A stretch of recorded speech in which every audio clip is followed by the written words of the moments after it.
Okay, it's 1 o'clock. I'd like to call this meeting to order. The proceedings of this meeting will be recorded and made available on the internet. I'll move on to item 1.2 of our agenda, which is roll call. I will ask our clerk, Jessie Clark, to please call the roll. Thank you. Mayor Lamstead, are you present? I am present. Deputy Mayor Armstrong? Present. Councillor Franzen? Present. Councillor Braybrook? Present. Councillor Cadigan? Present. For staff, we have Donna Taggart, CAO Treasurer. Present. Steve Brockbank, Director of Emergency Services.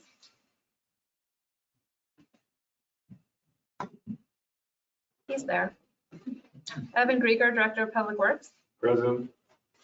Bianca Dragicevic, Deputy Clerk. Present. Adele Arbor, Planner. Present. Matt Winches, Supervisor of Waste, Public Works Coordinator. Present. And Jesse Clark, Director of Corporate Services, Clerk is present. Okay, thank you very much. We can move on now to item 1.3 of our agenda, which is land acknowledgement and moment of reflection. We respectfully acknowledge that Trent Lakes and Peterborough County are located on the Treaty 20 Mississauga territory and in the traditional territory of the Mississauga and Chippewa nations, collectively known as the Williams Treaty First Nation, which include Curve Lake, Hiawatha, Alderville, Scugog Island, Ranla, Beausoleil, and Georgina Island First Nation. Trent Lakes respectfully acknowledges that the Williams Treaty First Nations are stewards and caretakers of these lands and waters in perpetuity, and that they continue to maintain this responsibility to ensure their health and integrity for generations to come. We will now take a moment to reflect on these principles and our duties and responsibilities as members of council.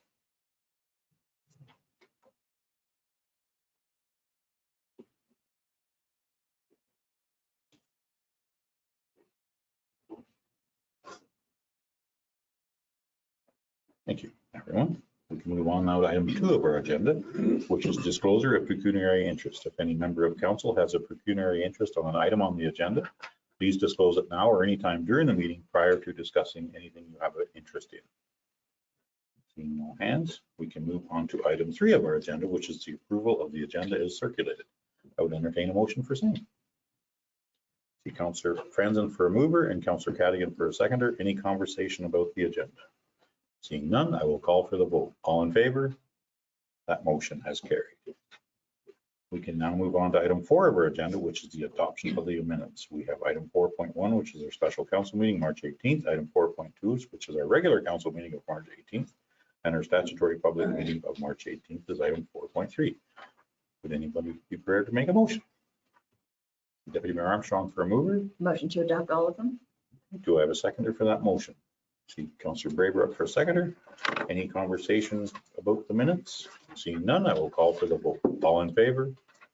That motion has carried. We can now move on to item 5 of our agenda, which is committees and boards. Item 5.1 is our library board of January 17th. And item 5.2 is the Peterborough County OPP Detachment Board from February 24th. Ready to make a motion or have something they would like to discuss about either item? Seeing Councillor Braybrook, go ahead. I'll make a motion to receive both. Okay.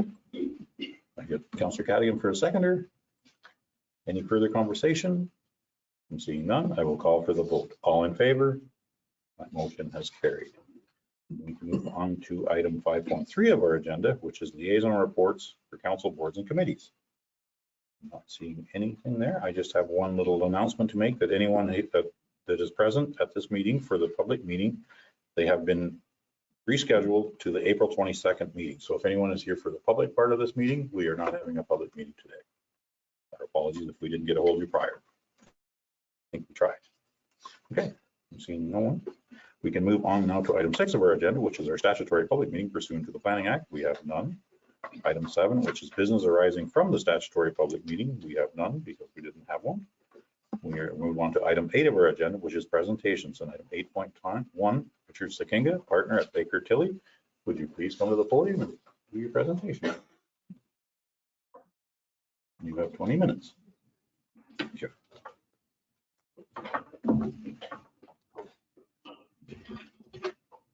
Good afternoon. Pleasure to be here. Good to see you again. So I'm going to provide a presentation on the results of the audit and the financial results for the municipality for the year ended December 31st, 2024. So unlike 2023, where there with some significant changes, perhaps in the way the financial statements look, and some PSAB changes in relation to asset retirement obligations and things such as that. There was only one small change this year, so the look of the statement should be consistent to what you're used to seeing. So, and then at the start of the detailed financial statements is the draft auditor's report, which is our report on the financial statements, which is your standard clean unqualified auditor's report. It's your two-page auditor's report, and what we've picked out here is the opinion paragraph of the report that, in our opinion, the accompanying consolidated financial statements present fairly in all material respects the financial position of the municipality at December 31st, 2024, and the results of its operations and its cash flows for the year then ended in accordance with Canadian public sector accounting standards. So that is your standard clean unqualified auditor's report. Keep in mind when we say consolidated, the numbers we will see in the slides represent both the township and the library board numbers combined, and as well too Canadian public sector accounting standards. The accounting standards you have to follow, but they are different than how you might set your tax rate budget. So I'll try to maybe highlight a few of those differences as we go through. First off, just a summary of some of the audit procedures we do in effort to gather the evidence to produce our auditor's report. So some of the items are listed there, including looking at your systems of control and testing those, as well as gathering information to prove our auditor's report, and as well to looking at council minutes and all those type of things, both looking at the inflows of money, your revenues, your disbursements, and payroll for your outflows, and how you adjust things by way of journal entries. Overall, the audit is complete pending council approval of the financial statements, as well as getting signed representation letter and legal letters, which I believe they've all been returned. Overall, there were no significant difficulties encountered during the audit or changes to our initial audit plan or disagreements with management, and excellent cooperation. And there was one new audit standard which required additional procedures for the new revenue standard, which I'll talk about a little later, at deferred revenue. And then as well too, there were no unadjusted differences. So next, when we take a look at some actual numbers, you will see here that the PSAB financial statements break things down between financial assets. So these are assets that you have that ideally will be turned into cash. And of course, the first one being cash. So that's you can see there your cash balance had declined from the year before.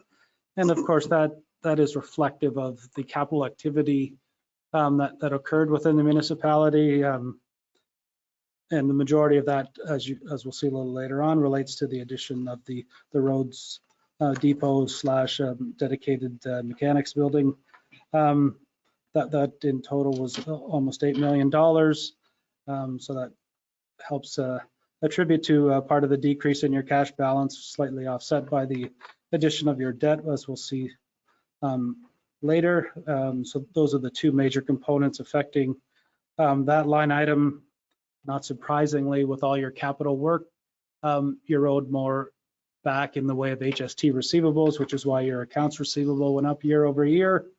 And then as well too, you have the ratepayers owing you for unpaid taxes, so that your taxes receivable. And you can see there that the number dollar-wise did go up year over year, but as a percentage of the total levy, you're still sitting at 8.6%, which is still below the 10% low risk guideline set by the ministry. So you're still doing fine there. So in the prior year, it was 7.3, but you're still well below on the low risk range there. So you had about $17.6 million in total financial assets.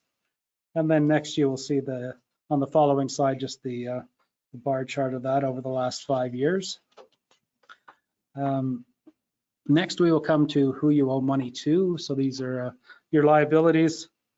Your trade payables overall were down, except for the inclusion of some holdbacks on your capital projects. So that was causing the increase there in your total.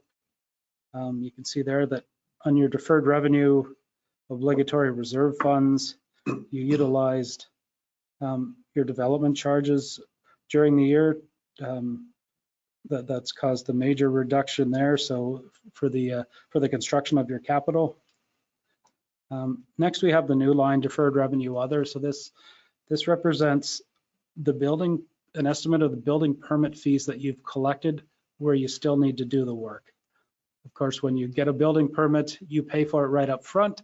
And then of course your building department then has to go out subsequently to do the work. So now with the change in the revenue accounting policy, they were trying to capture that where the organization or the municipality still has an obligation to do work after the year end for a fee that you've already collected. So, and historically, you've always set aside your building department surplus, so it shouldn't really operationally cause any issues for the municipality. But now it has to be shown separately as a liability as opposed to being included in the reserve.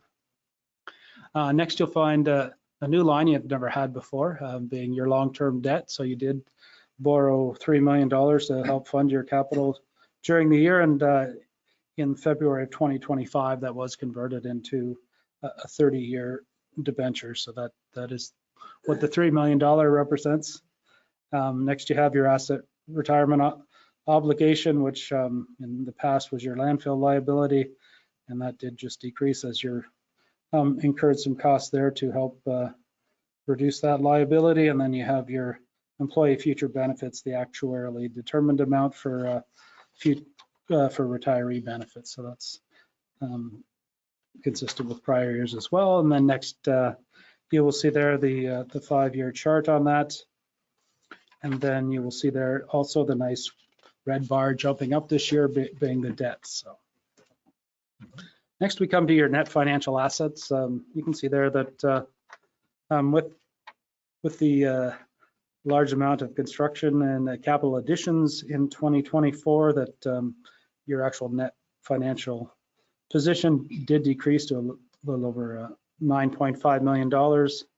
So then really what you did from a PSAB perspective, if you look at the statements, you took the equity that you had just in operations and just kind of moved it below the line to a non-financial asset, which you'll see on the next slide being your tangible capital assets. So really we took it out of cash and really moved it down into your tangible capital asset line. So that's why that's increased by more than $9 million during the year. So that's the main thing there, which is good, of course, because you do have to replace your capital. It does wear out, and so that's a good thing there. And then as well too, you will see there with this pie, it does total $11.8 million in the various pieces of the pie. You'll see there that the largest piece being the what we call buildings, but it should have said buildings and infrastructure because of the roads component to the mechanics and the depot being the addition of about 8.5 in total. It also includes the roads and culvert work that you did during the year, and as well to the pre-work that you're doing for the new facility in Buckhorn. So that's what makes up the $10 million there. And then of course too, you did acquire some vehicles during the year, biggest ones being a fire truck and a new plow. And then as well too, you had some land improvements and machinery and equipment. So in total, that was about $11.8 million. And you will see there then the large increase in the orange bar in the following slide showing that $11.8 million, the significant increase in your capital costs and spending in 2024. So, and the following slide gives you a breakdown of your accumulated surplus, which to me is the most important slide we're going to look at today. It gives you a breakdown of the $49.8 million that is showing as your accumulated surplus in the financial statements. But as you can see that almost $3 million of that is tied up either in capital, whereas the other piece, the $16 million is your reserve. So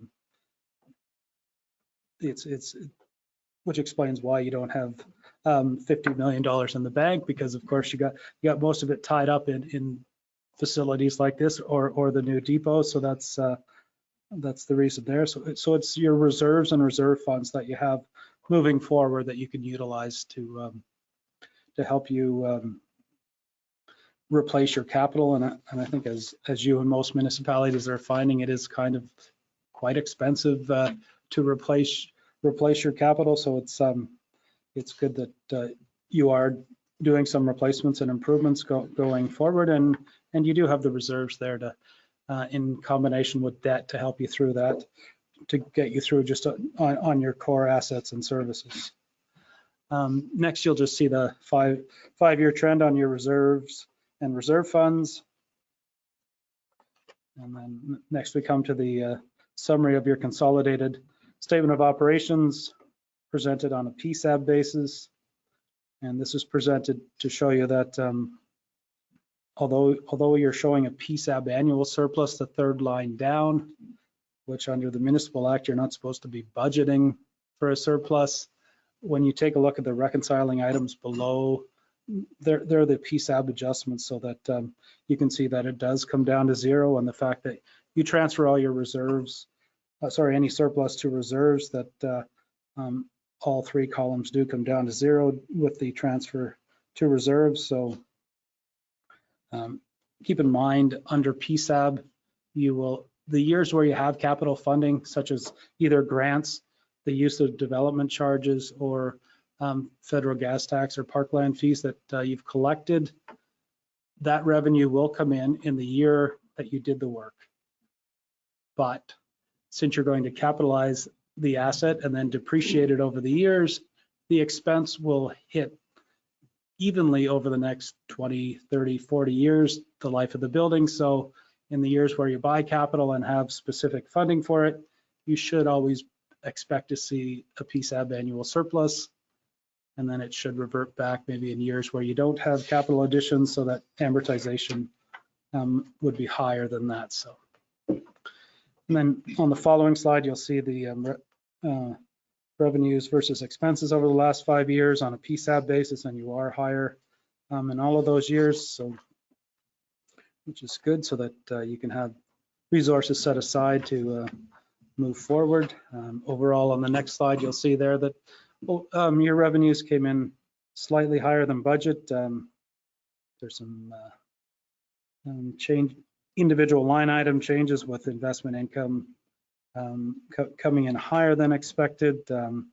One thing to keep in mind when you look at this slide, in the prior year in the other line, the $1.5 million does include a $1.3 million in contributed capital from the developer when they provided you their assets. So that's was a one-time adjustment in 2023. So it's not like you've missed something in 2024. It was just unusually high in the prior years. So and as well too, your taxation, your supplementaries were higher than your write-offs. Your grants came in very close to budget. So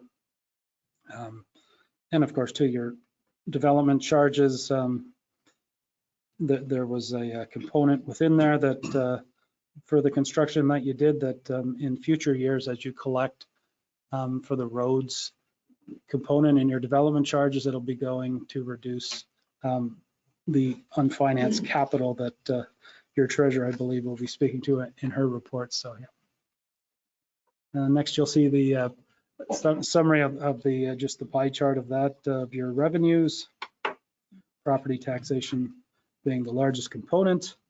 And then taking a look at your total expenses, you will see there that here you were slightly under budget, so that was good to see. A number of areas either coming in very close, line by line. One thing to keep in mind too, in the 2023 year end in protection services, you did have some additional costs for for floodplain mapping that was not there in 2024 through the Conservation Authority. Still very close to budget and which is good to see. And then as well, the following slide gives you an idea of the various pieces of the pie.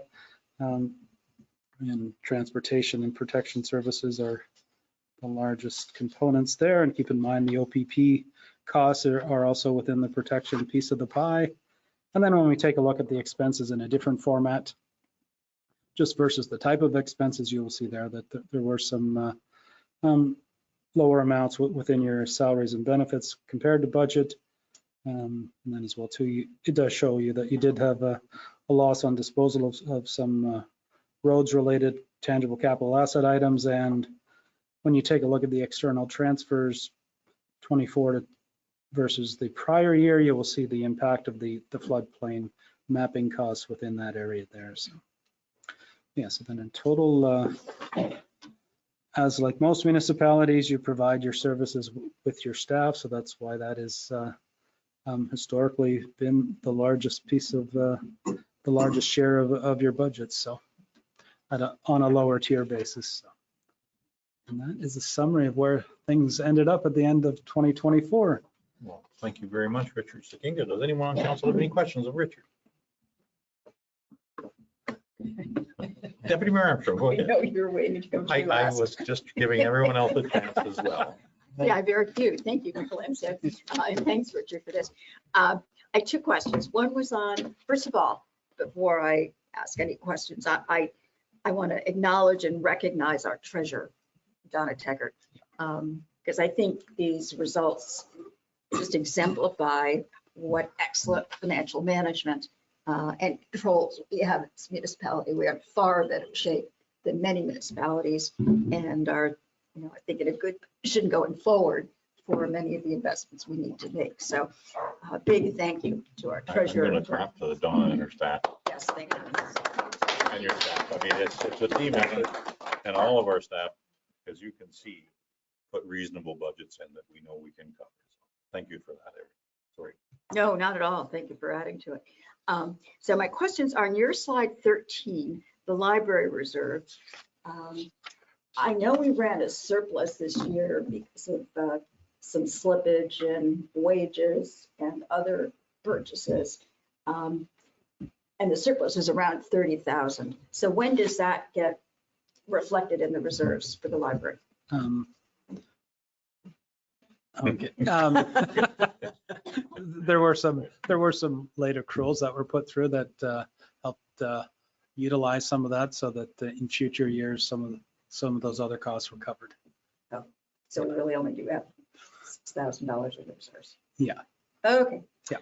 Thank you for that. Okay. The other question was just a clarification on slide 15. The item,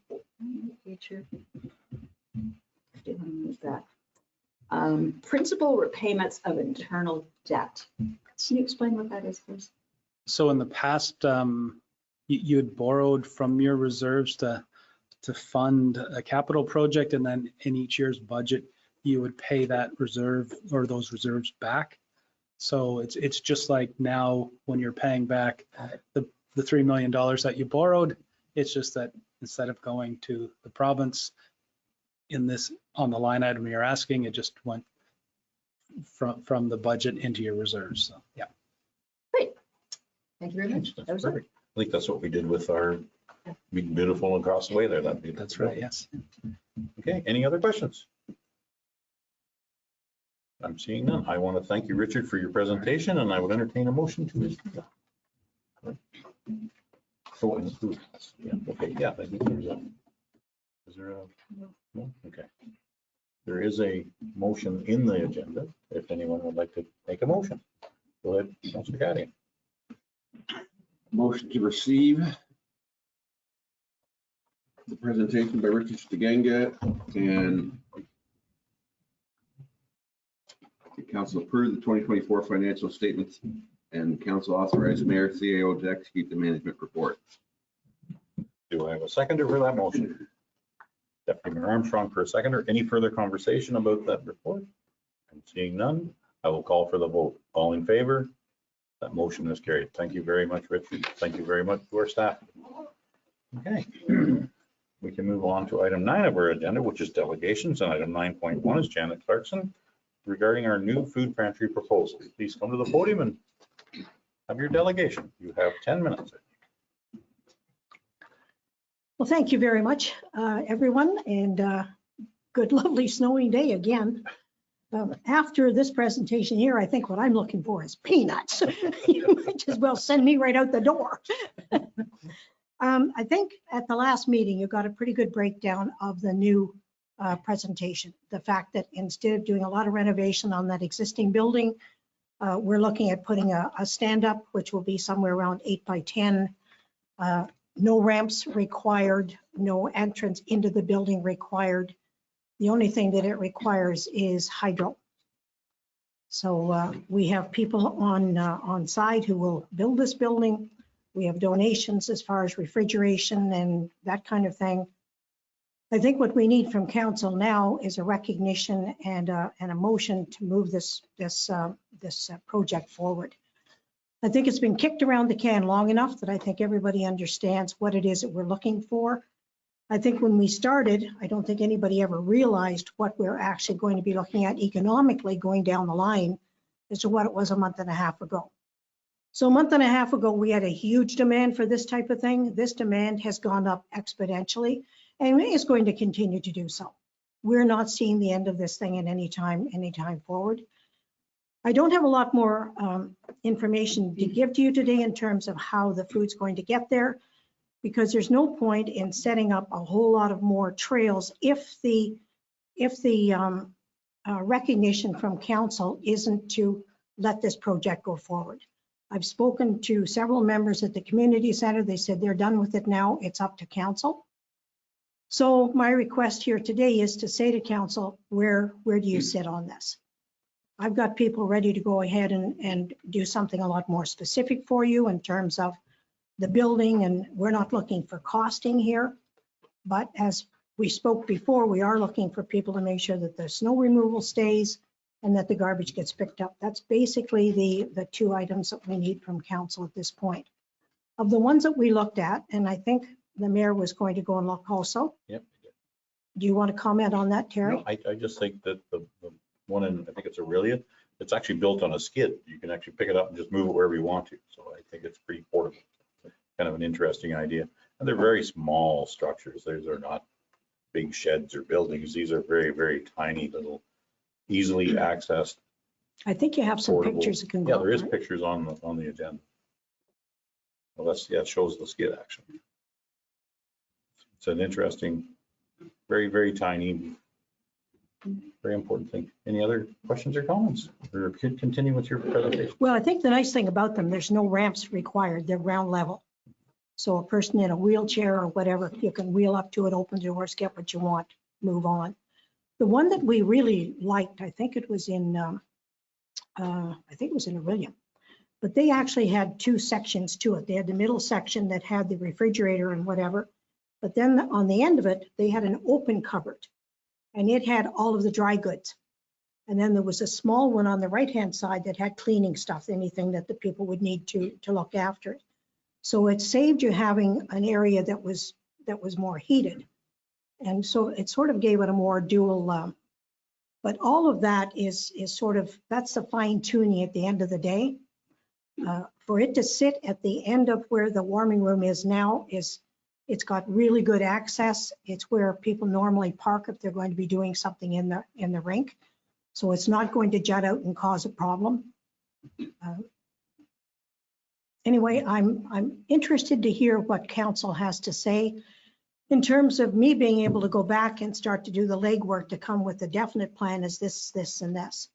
I think page 12 actually shows you the picture 12, or page 12 shows you the picture of the end of the dry cabinet on the end of that one unit. It's an interesting concept, that's for sure. Yeah, Any that's other the one with the comments? dry cabinet. Yeah.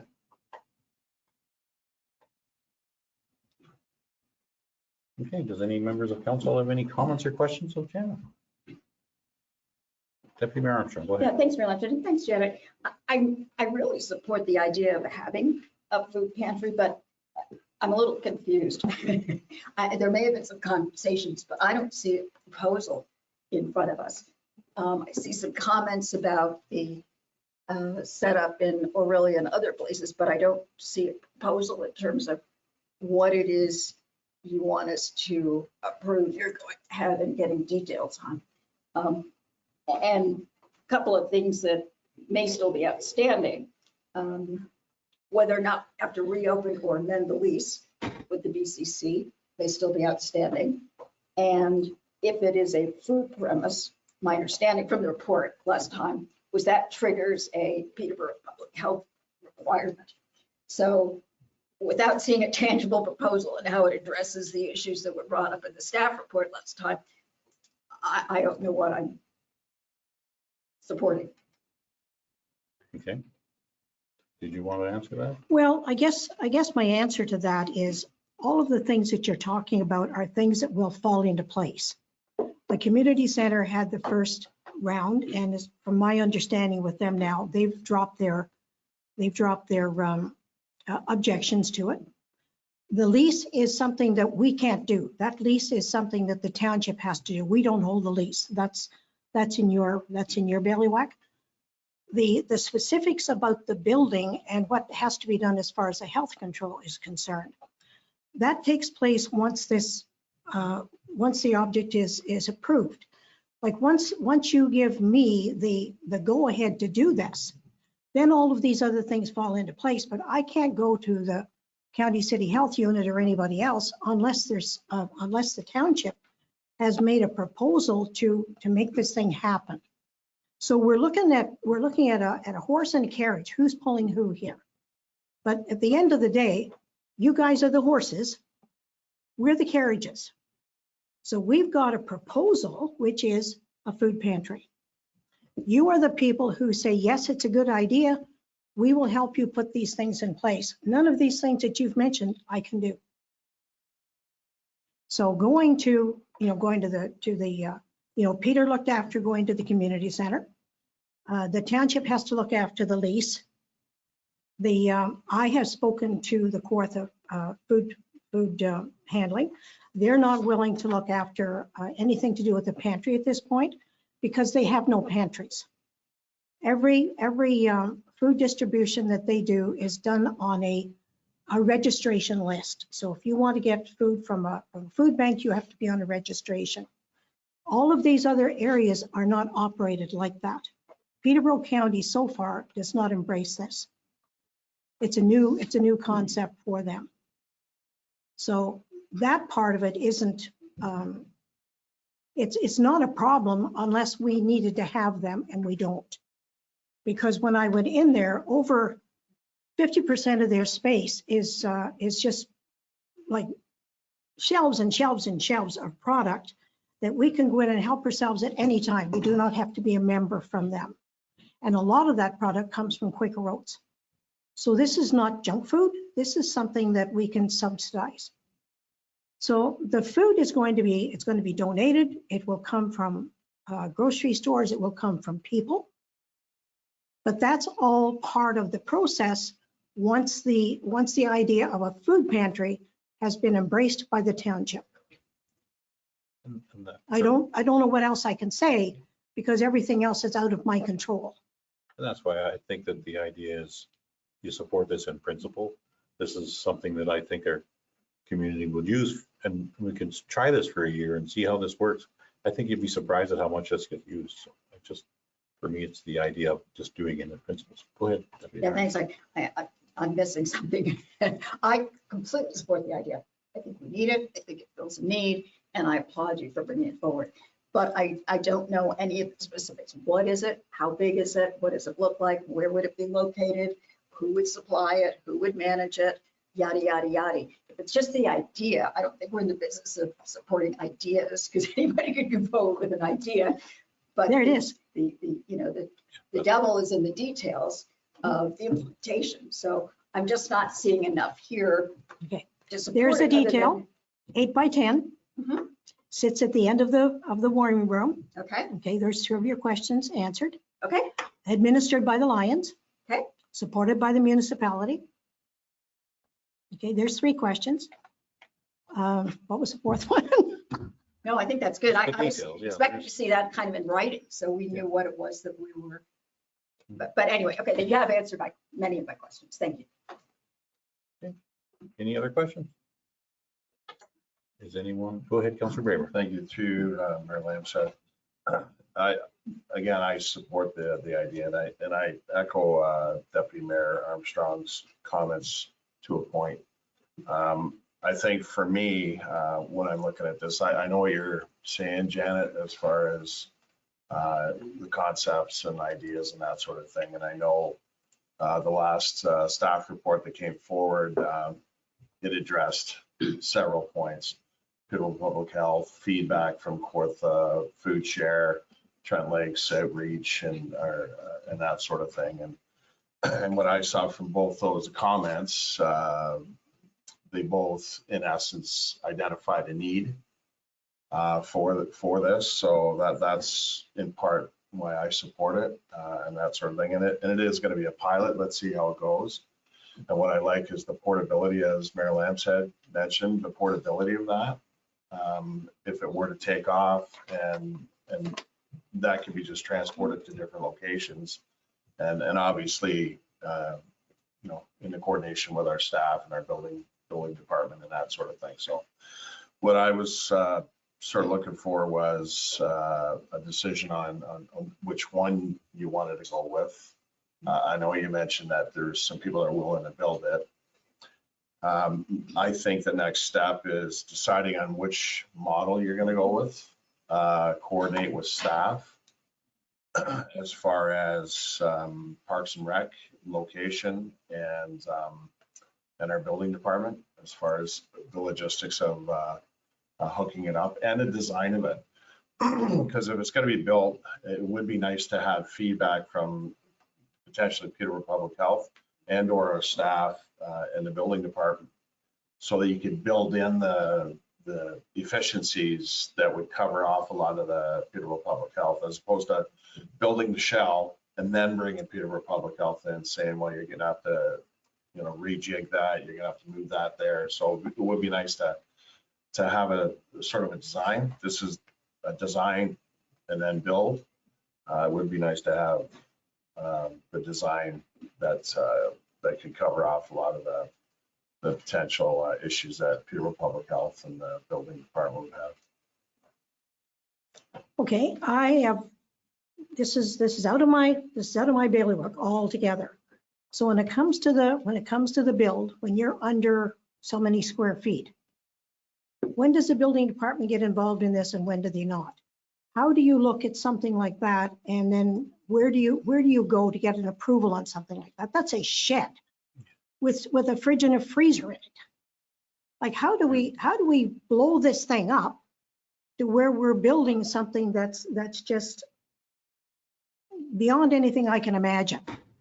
So when you're looking at all these different people that you're talking to, do you really think those people are going to be concerned about this? Like, I'm trying to talk common sense here. Like when the mayor and I looked at this initially and we looked at the inside of the building, that was a good idea. This is 10 times better because there's nothing permanent about this. So if there's nothing permanent about this and your fridge and your freezer are kept at the proper temperature, that's what they're concerned about. They're concerned that you don't have food in there that people are going to pick up that's being kept at a temperature that's either above or below where it ought to be. And that's why we've had a person come forward and offer to buy 2 brand new fridges and freezers. So this is not something that we're going to some secondhand place and say, let's stick this in, it'll do for the time being. So I don't know where else you can go. Like the building department, they were concerned initially with ramps, and we've dealt with that before. There's no ramp, there's no accessibility problem there. There's no way that anybody's going to get caught in the inside of that because you can't get in it. So I don't know why this thing can't be dumbed down. Why do we have to go? I don't know. Maybe I'm Maybe I'm 82. There's just, it's not making sense. We have a need. If you look at the Aurelia model, it's a very tiny, tiny structure. If you could print in your, pick it up and carry it away, it's tiny. Go ahead. Yeah, and Sure. my comments may have made it seem like there's so many more hoops to jump through. It could be a case of what you're just saying, Janet, as far as, it's portable, put it in place, and building department, the size of it may not trigger a building permit. I'm not talking about building permits. I just look at the usage of that building may trigger other components that would then draw the building department into it, vis-a-vis the use of it. It's going to be people coming to get food, people dropping off food, and that's the Peterborough Public Health. So it may not be a big deal. So I'm not trying to make it, I'm not trying to be obstructive at all. Okay. I'm just trying to understand myself. And See, the problem that I'm having with this is these things are springing up all over the place, except in Peterborough County. So why do we have rules and regulations that we jump over that other people are able to put it outside the church, put it outside a library, put it outside here? You can't tell me that every community that's putting these things up is dealing with all of these people. Because if there's nothing in that triggers the necessity for that. I can see the necessity for it to be looked at by food, because obviously that's the people who are going to care. That's the one that's going to come back and that we're going to be dealing with. I can understand that part of it. But when they're so common, if there was a problem with these, you wouldn't see them everywhere. Like they started about 4 or 5 years ago. And they started actually as little boxes that were put on the side of hydro poles. And then from that, they have grown to these structures. But you've given a list of things that myself as a citizen, I have no way to get around these people. Now, if the municipality wants to take the process on, obviously you've got the connections. You can pick up the phone at any time and talk to public health and talk to here and talk to there. I, as an individual, can't do that because they're not going to give me that information. We can look at something like this and we can turn it into something much grander and greater than it is. Or we can do like everybody else has done. We've got a need. Let's build it. Let's see how it functions. Let's make sure it's safe. Let's feed the people. And I think some of the signage on that has obviously been through a public health, except for previously eaten food. I'm not going to put any of that in there. But everything else on there, it looks like there's been some consultation with Peterborough, or not Peterborough, but the public health units in that area. Because, it's no raw meat, something like that. There's lots of signage on them. So I think that is part of. Well, and that signage goes to the point where you can only keep stuff for so long. Like it's not only what's there, but it educates the people who are there. So if you've got something in your fridge that's wrapped a certain way for over 3 months, it needs to go. So as the mayor said, there is an educational process to these things. But as I say, for me, I'm just, you're probably getting it. I'm frustrated to pieces. I've got people saying to me, when are you coming back that we can do something with this? And well, we got another meeting, or we're going to be doing this, or we're going to be doing that. And we can do this and we can do that. And meanwhile, we've got people out there that need food. So I don't know. I don't know where we go. I don't know whether, what I would like to do is I would like to see council say, yes, in principle, it's a good idea. Let's work with the people in whatever and come up with an idea. And I think we have the expertise to interact with all the agencies that you're talking about. And I don't. We are talking about very easily. And Councillor Baber, you had another comment. yeah, no, just to reiterate that I'm not trying to block this. So I'm just trying to understand it. And I appreciate the pictures, and I know you shared them with me earlier, and I had asked you, I said, did you check with the respective municipalities, if you were able to see what hoops they had to jump through? Were there any pitfalls that you could avoid that would assist us in moving forward with it. I want to move forward with it. That's my perspective. I was just looking for whether you did, because you're talking about these two things and they're popping up everywhere. Okay, but how are they popping up everywhere, and who had to get involved in it as far as any agencies and that sort of thing? The church is the agency in one. The other one is outside the library, and it is run by the municipality. Municipalities run a lot of these things. Yeah, and I was just looking for, sort of details. If the municipality is running it, Then they had to What do were their whatever they had to thoughts on do, it? right? yeah, well, how did it come to be? And what were the processes that were, I guess, undertaken with that municipality to see these structures come to fruition? That's all I'm looking for. I'm in support of it, and I know it sounds like I'm overthinking it, but I'm not. These are questions that I had. I don't think it's a matter of overthinking it. I think it's a new concept to us. It's an old concept to everybody else. And like when we went up to, there was a rink and they've got a food pantry inside. I went inside to see it was run. Well, it's beautiful. It looks like food land. It's open 3 hours a day. I went up to Kinmount. I went in to look at their food system. It's in a church. It's open, I think, like 3 hours a week. So we've got these situations around. These things they're so less restrictive. And that's the beauty of them. All of the rest of these food banks, they're doing food, they're handling food, they're putting it out, they're doing the same. They're doing the same types of things. The food is all being donated and they're doing whatever they're doing with it. But these are a different, like if we're the first ones to do it in the area, it's wow. Then everybody, oh, Trent Lakes has got one, this has got one, somebody else has got one. But we're looking at it as an individual, where if we look at the larger area, they've been around for years. So I've taken up way too much of your time. I'm frustrated to pieces because I don't feel I'm any further ahead than 2 meetings ago. And that's the frustrating part, because I heard the discussion that went on last week, which is why I put a little bit more into it, because this is new to what we started out with. Yeah. But this is as good as we're going to get. So we either decide that, yes, this is working everywhere else, we need to make it work also. What do we need to do? Or it's way too much trouble and I walk home and I sleep at night. Those are the two options. I think Councilor Braber, you had another comment, did you? I'll let you make the time. I was gonna try to maybe perhaps propose a motion. I can't make a motion. Yeah, no, I understand. I just would absolutely be willing to reach out to Aurelia and Newmarket to see what their processes were to go through this. Because I think this is something that will be very, very well used in our municipality. I mean, I think there's a need. There's more need than anybody even realizes.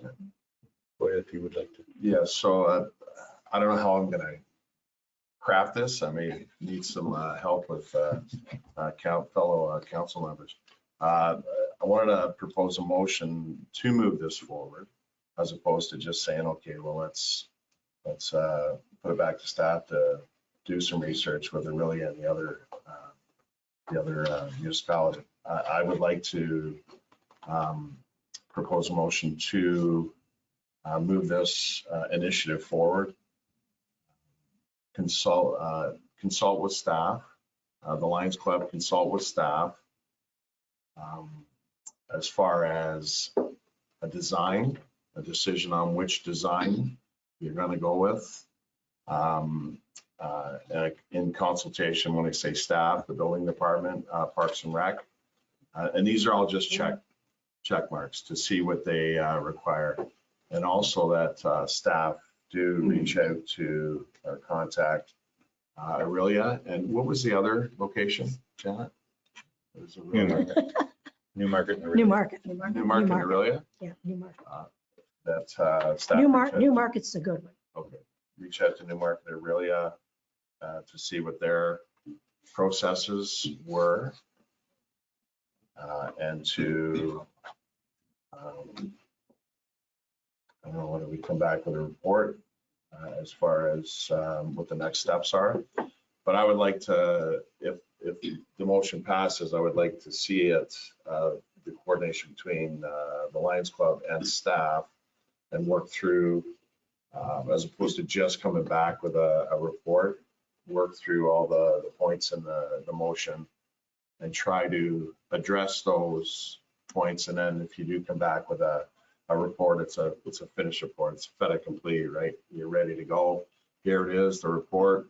We identified this issue. This is how we're dealing with it, as opposed to we've identified this issue, bring it back to the report, and then we have to keep going. Let's try to resolve this in one motion, one cooperation with staff and that sort of thing, and then come back with a final solution. This is what we're going to build.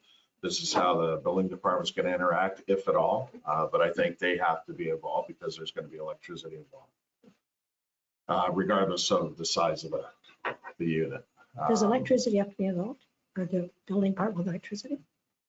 If it's under so many Yes, square feet? I'm not sure what the rules are about small buildings, but I think the ESA has to ESA be, for sure. yeah, because I mean, if it's going to be on municipal property, we have to be protected. That we've done our due diligence, and I know it's frustrating for you. It's frustrating for us too, because we want to see it. I want to see it move forward. And so I don't know whether that was clear or not. I'll look for input from staff, or sorry, from council, see if there's any more refinement on that motion. Anyone else have any more comments or questions? Deputy Mayor Armstrong, go ahead. Yeah, maybe, hopefully this will help clarify what Sure. you suggest, because I support it, but I think we need to keep in mind whose project this is. It's not a municipal project. This is a Lions Club project that they're bringing forward. And I agree, so staff to get the appropriate parameters. But then proposal that comes forward again should be from the Lions Club, not from staff. So I want to make sure the responsibility stays with people who own the project, and that we're not shifting it to our staff. But why Except in the can't, consultant. why can't this be a partnership? Like most of these are partnerships. Why can't they be a partnership? Maybe when we do our benchmarking with Aurelia New Market, we'll find out that that's how they do it, and that's an opportunity. But at this stage, it's premature. I think we know enough. And through your merit, and I think those questions and comments could be worked out in the process of the Lions Club working with staff, you know, to have all those questions answered. And then and I do think it being on municipal property, albeit it's a Lions Club initiative. It's on our property, so we do have an invested interest, and I would like to see staff's report and perspective on it once all the collaboration is done. So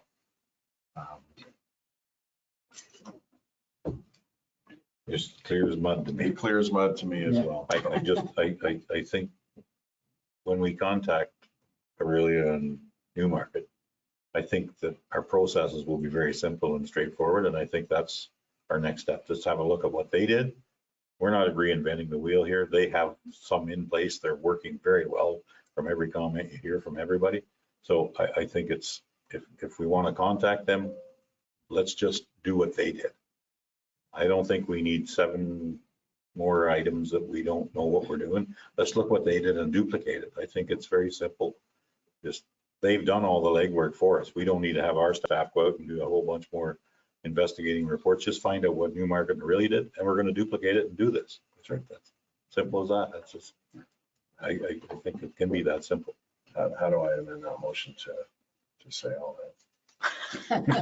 So I think Jesse wrote it all down. I mean, no, I'll through you, Mayor, if the clerk has any input as far as what she believes my motion was saying. What I took down was that council's requesting the Lions Club to consult with staff, including building and planning and parks and recreation, regarding the design and logistics of a food pantry proposal, and further that staff contact Aurelia and Newmarket to see their processes, and further that council direct staff to report back on next steps, which seems to be unclear. If I can, I don't think it's staff to report back. I think it's for the Lions Club to come forward having With the taken in all final of that proposal. information with a more concrete proposal of what they need to move forward. But Carol, we don't have the ability to do that. Like the types of information that you're looking for, we can't get that. I can give you the size of the building. I can give you who's going to be donating, who's going to be doing the building. I can do all of that stuff. But the nuts and bolts of this thing, that decision's got to come from the council. We're facilitating this, but we're not the lawmakers. I guess is the easiest way to say it is we're not the lawmakers. We're facilitators. And I think But you're that's, project owners. So if it's your project, if it's your house, your building, or whatever, then you consult with the appropriate people to make sure it meets the requirements. And then you come back with something that says, based on all the expertise we have gathered, here's what makes sense, applies with this, applies with that. It's consistent with what Newmarket did. Here's what we'd like to do going forward. Here's what we need from you. Okay, how do we dumb it down? They don't, try to, I think for me, we just contact Aurelia and Newmarket, see what they did, duplicate it and bring it here. That's, I don't think it has to be a whole bunch of reports back to council from staff. I think the information that we can get, because we probably can get the information easier than the Lions can. We give that information to the Lions. They include it in their proposal back to us as soon as we have the information. Because I think this process is completely simplified once we find out what they did. Because a couple people that were there when I was in Aurelia, Aurelia, that said it was so simple. We just built it, they put it there and it was done. So I think their processes are very simple. I think we can make it very complicated if we choose to, but I don't think we need to. This is a very simple, small structure that holds a little wee bit of food that people can access when it's open. I'm not allowed to make a motion, so. that's it. All right, I'll adjust my motion, take another stab at it. Yeah, sure. Subject to our mayor's. No. Our clerk is poised, ready to write. Just make a motion for staff to check. Not staff, council. For staff, no staff, we'll get staff to do it. Just Staff save me, 'cause I might be to- busy. Liaise with both Newmarket and Aurelia to assess their processes in allowing these pantries to exist.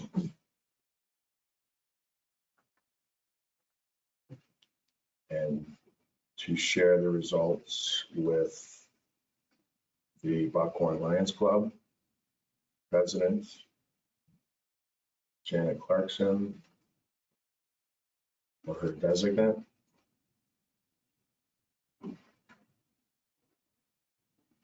To be included with the proposals. To be included with the proposal coming back from the listener. Perfect.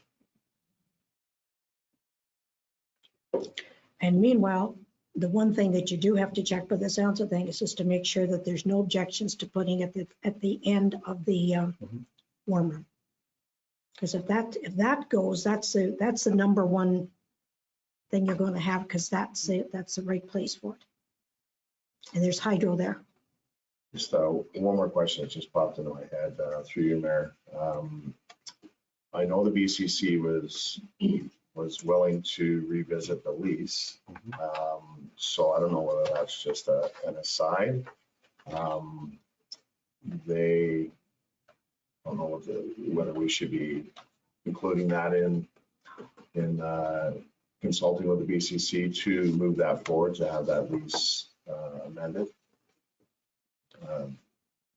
I know this is simple and we should be able to just plop it there, but we do have a lease in place, so I don't know how we want to deal with that. Whether that can be an aside. Yeah, we have looked at that lease a little bit yet, or Thank you. I'm not sure. Go ahead, Donna. Thank you for you. So that was addressed in the staff report that was brought to council. In discussions or after the receipt of feedback from the BCC, they were looking for a change to the lease in order to accommodate that. So I would think we would have to do the same thing because it is a lease piece of land. It's not municipal land. But we would have to open the lease, which would mean, unfortunately, sending it to the solicitors for wording. That's just how it would have to happen. Mhm. And that lease is several years old, so there's probably some language in there that That's, would change in that process. And through you, Mayor, thanks, Donna. And I think we could deal with those separately. And I don't know whether we can assume that by virtue of the BCC's comments that we could still move forward with that motion to have that all ready to go and back to the Lions Club to prepare their presentation and, you know, have two things working behind the scenes at once as opposed to waiting for that legal, I guess, adaptation of or amendment of the lease. So I would still like to move forward with that motion and also pursue the amendment to the lease. Now, should that be included, because that should be I guess a council decision, can that be an addendum to the? you can add that or take that out of a motion if you want to. That's up to you. Let's do a separate, we'll do a separate motion. So the second motion would be to. Don't we gotta, Oh, sorry, yeah. We have to Well, that's. discuss your first motion and need a seconder, I think, for your first motion. We need an actual motion. Yes. Well, that's clerk through the mayor to read the motion as she understands it. Thank you so much. The council directs staff to liaise with Newmarket and Aurelia to assess their process in allowing the food pantry to exist and to share the results with Buckhorn Lions Club President Janet Clarkson or her designate to be included with the final proposal to be presented to council. I think that's all personally I would need because that gets the information that we need to find out what the process is to make this successful. I think we want it to be successful. Okay. I ask for a recorded vote. You go right ahead, folks. Is there any other comments or questions? Anyone? I think I need a seconder for that motion. I'll second that motion.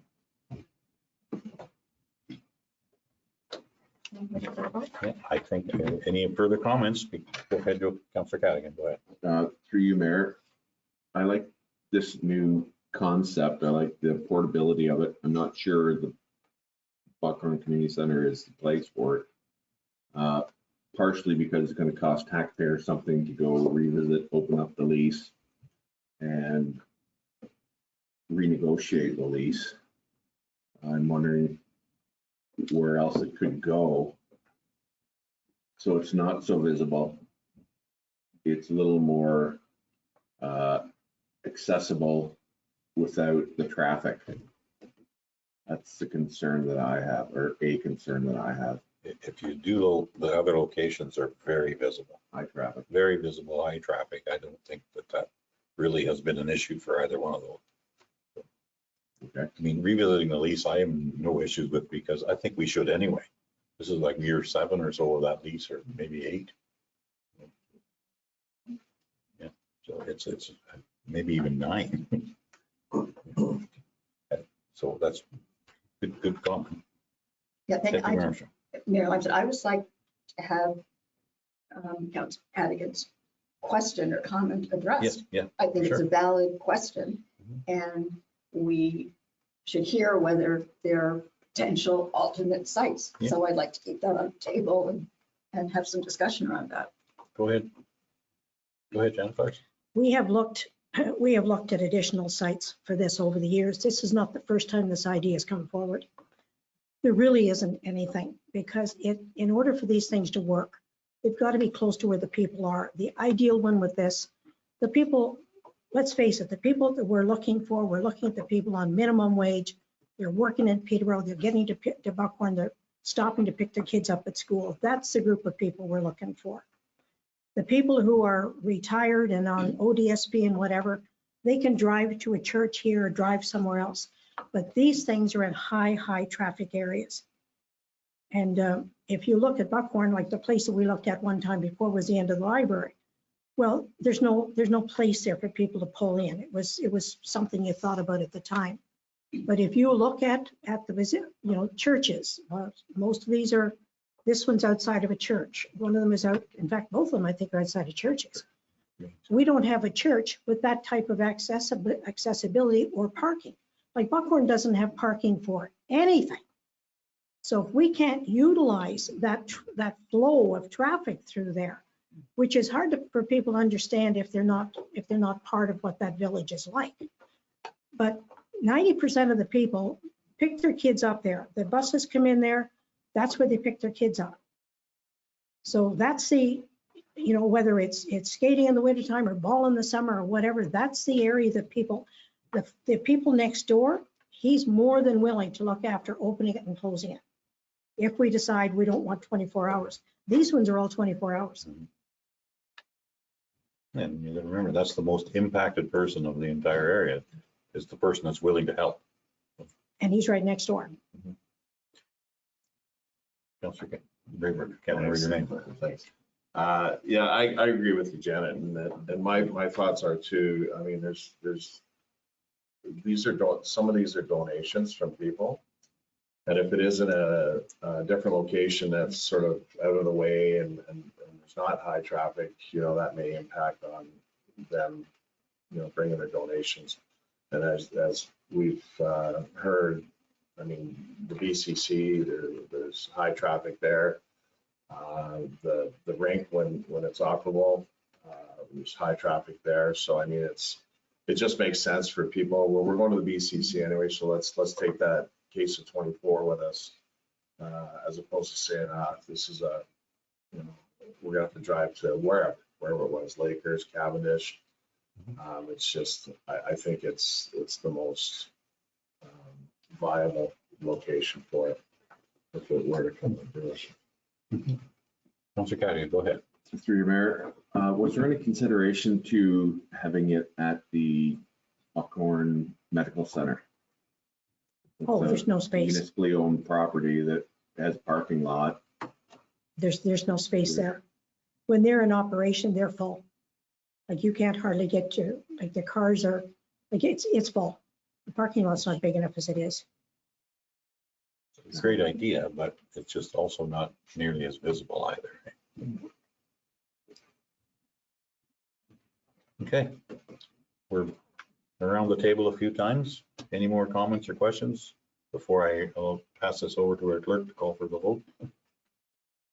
I'm seeing none. Go ahead. Thank you. Jesse. Councilor Braybrook, are you in favor? Yes. Councilor Cadigan? Yes. Councilor Franzen? Abstain. Mayor Lamstead? Yes. Deputy Mayor Armstrong? Yes. Thank you. Thank you very much. Okay. Thank you very much for your presentation. Thank you for your 10 minutes. Yeah, your 25 minute, 10 minute. Well, I think the people to thank are the people who are going to be thanking us when they find at the end of the day they don't have enough to eat. That's what this is all about. This is not about, what's good for here, good for there, good for somewhere else. It's the person out there today that doesn't have enough to eat. Yeah, thank you very much, Sam. Okay, we can move on to item 9.2 of our agenda, which is Brian Ham and Phil Homark. Would you please come to the podium and have your delegation, please? Do you want your papers, my Either dear? way, it doesn't matter. I think they're both on. You get one on. Yes, Yes, I did. Thank you. Okay. Does that look right? Sorry? Does that look right? Yes. Appreciate it. Mr. Mayor, Council, I'm Brian Ham. I'm a prelude to what Phil is going to share with you folks today. We got involved up in this part of the world in 2017. We started to acquire Crown mining claims in both Cavendish and Galway Township. Phil's got a map in his PowerPoint. I've got the map here, but it's a significant actually amount of land mass in both those townships, which is controlled, of course, by you folks in Trent Lakes. The reason that we acquired these claims is there was 30 years of geologic work done on that land. And what it identified was significant volumes of industrial mineral called vermiculite. And there's also a significant amount of peat that exists on those claims. So we've done and went and done hundreds of thousands of dollars of geologic and other technical work on the property, drilling. We use the local First Nation, Curve Lake First Nation, to assist us in that work. And we've now morphed that through to today, and I won't bore you with all the details, but today we just signed an agreement. I just got the sign back, and it was coincidence at 6:30 this morning prior to this meeting that there's a group that we've just done a deal with that's now going to put we have a lease down here. It's the old Regis plant, but those Crown claims were converted to lease. That's part of our land portfolio as well. There's a 12,000 square foot structure on that property. And we're now going to start the process of mining the vermiculite and the peat and selling it on a commercial basis. And so just by way of background myself, I worked Bay Street for 20 years. I've done deals in Siberia, Korea, South Africa, Australia, UK, Germany. We had offshore trading funds in the South Caribbean, on the island of Curacao. We were blanketed by Dutch protection there legally, and it was a good jurisdiction to operate. And then, of course, throughout Canada and the US. Although 10 years ago, I decided no more of these international forays. They're just too much work, too hard on the body, the airplane flight. So we focused our attention here. We're also involved simultaneous right now in a $1.2 billion infrastructure project that goes from Sault Ste. Marie to North Bay to Nakina, where the Ring of Fire is, involves ports and Wawa, railroads, aggregates. And we're working financed by some of the biggest developers in Canada. We're partnering with the Ontario Northland Rail, which is owned by the province of Ontario. We work with several of the ministers, finance, MNDN, MNR, et cetera, on that deal. In any event, Phil, who will introduce himself, was a senior executive at CN Rail. He works along with me on this project in Wawa.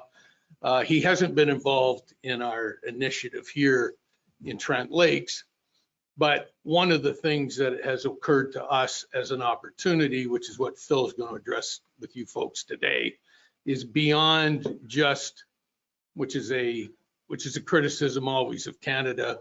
You know, we're very good at mining these resources and then selling them to somebody else so they can sell them back to us at 10 times the price. And so in any event, the opportunity that has arisen, and we're fully supportive of it as, you know, the Crown Claim owners here, and fully supportive of what Phil is going to present to you today, is starting to grow fruit and vegetables on that property. And of all the deals I've been involved in my life, this one should have the least resistance of them all. And I think it's a wonderful opportunity. We have 60,000 acres of Crown claims that stretch from Bass Lake here all the way up to north of Bancroft. But the majority of them happen to be in Trent Lakes. That's where we see we can focus here. And the idea is to start to construct, and Phil will go through all this, start to construct greenhouses to create local crops here.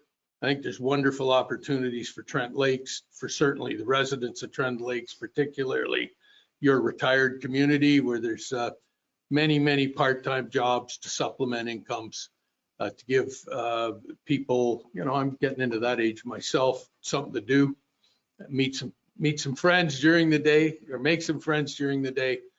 And not only that, but only about 5% of our fruit and vegetables in Canada are grown here. The rest come up from Mexico, you know, 5, 7, 11-day trip to get up here, or the southern United States. But with the advances that Phil will share with you in growing techniques, it's all doable in Trent Lakes. And so I'll pass this on to Phil Hornack, to explain what his plans are. Thank you very much for your comments. Okay, go ahead, Good Bill. afternoon. Do you have control of the slides? You do. Okay, go ahead, please. We plagiarized a little bit here, but are subject to your critiques and responses as we move forward.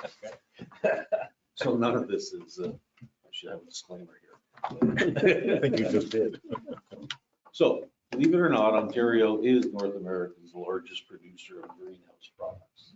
This controlled environment growing is something that has changed significantly.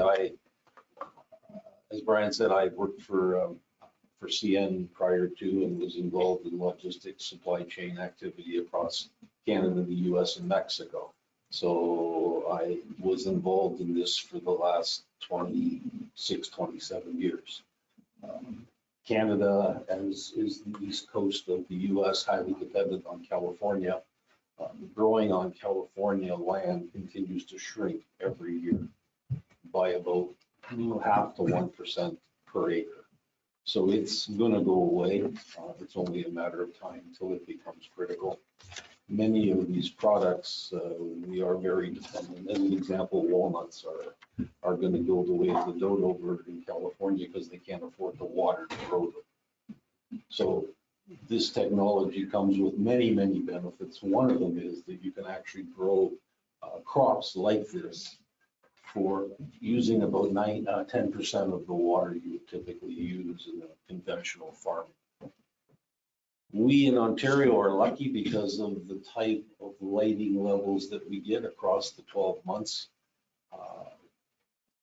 The other thing is logistically, we're located in such a spot where we can get to over half of the US population in a relatively short period of time. Our initial target markets in order by number are 1, 2, 3, and 4 are from Detroit all the way to east of Ottawa and from north of Parry Sound all the way down into Buffalo. There are incredible needs. We'll touch on it a little later on again, but Northern Ontario, Northern Manitoba, and even some of the rural areas of Quebec, where, believe it or not, the Canadian government spends hundreds of millions of dollars bringing vegetables from as far away as Mexico to support these rural communities. And they're ending up with about 32% spoilage by the time the crops get them. From a location like this area, we're less than 24 hours by truck away from all of these critical areas that need the support of good vegetables and fruit. As Brian has mentioned, Peter Burton Minerals, which is the peat moss and vermiculite deposit area. You'll see here's the map that he was referring to earlier. There's the building that's on the property. One of the things that's extremely attractive to this joint activity is that peat moss is a new and growing medium for seeds, for the starting of the seeds and the growing of the, they call them peat pods. They're small clumps of peat that are wrapped in paper when the seeds are put into, and that's how they start in this greenhouse environment. That's an option to what has been recycled materials by two companies called Grodan or Rockwell. So peat is a very, very positive option to those, and it's right here. So to do the two activities in conjunction makes perfect sense. And you may know vermiculite is an excellent helper to vegetables and fruit growing. So we have the raw materials here. Obviously, we have the land. So the resources most critical to making something like this work and work extremely well and grow are obviously the land footprint. We've got multiple water sources on these acres. Geothermal is an activity that benefits from peat. The land is better for geothermal activity. So we see that as a very, very positive way of dealing with heating and cooling as opposed to typical hydro options. That being said, we have three-phase electrical supply to the site. Sure, you know, three-phase is extremely expensive to run onto properties, and we already have it. The labor pool, this type of activity is conducive to part-time employment.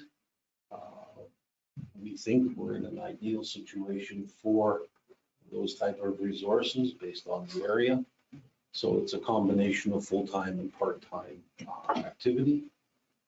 Transportation, this is a good area. We're not that far from rail and intermodal opportunities as far as movement, as well as the highways. And again, the peat moss and vermiculite deposits are right here. So I don't know what you know or have heard about this approach, but this controlled environment agriculture is something that has tremendous potential. It allows you to do a high degree of engineering, and that's probably not the right word, but manipulation or adjustment to the crops that you're growing to make them better, healthier, and more conducive to positive consumption. Phil, if I can, because that sounds like GMO. Yeah, I know. That's why This is 100% organic. There's Yeah. no We're not manipulating the GMO. DNA. Actually, it's better than organic. Because there are no outside influences on any. And your water up here is on this property is absolutely pristine. And by the way, we're not doing anything to it to run it through one of these operations. It comes out as it goes in. So from a business perspective. Sorry, buddy. No, it's okay. From a business perspective and an employment perspective, it's ideal because you go 12 months of the year. So there is no seasonality. And believe it or not, when you look at the longitudinal latitude, we are almost on par with Napa in California. So when you look at the globe, so we are in a good position. We have a climate that, believe it or not, the light itself is the benefit that we get. It's a 12-month of the year activity. There's significantly reduced energy costs, water consumption, as I said, it's about 10% of conventional farming. Increased food security, reduced or almost eliminated totally as far as environmental impacts, and no spoilage because of the market you can reach in less than 24 hours. Now, only 3% of our vegetables do not come from the US and Mexico. So the potential to grow this activity is huge. It's going to happen because it makes sense. And the technology has increased extremely significantly over the last 8 years. Okay, thank you. So the pest and disease elimination is significant because it's all under control. Faster growth cycles, you can adjust based on temperatures, lights, and water. A leafy lettuce crop can be grown from seed to harvest in between 18 and 21 days.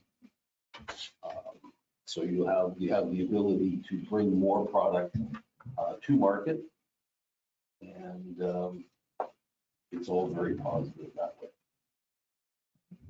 I don't want to go through all these points with you because you can see them in the presentation. I don't need to read it to you.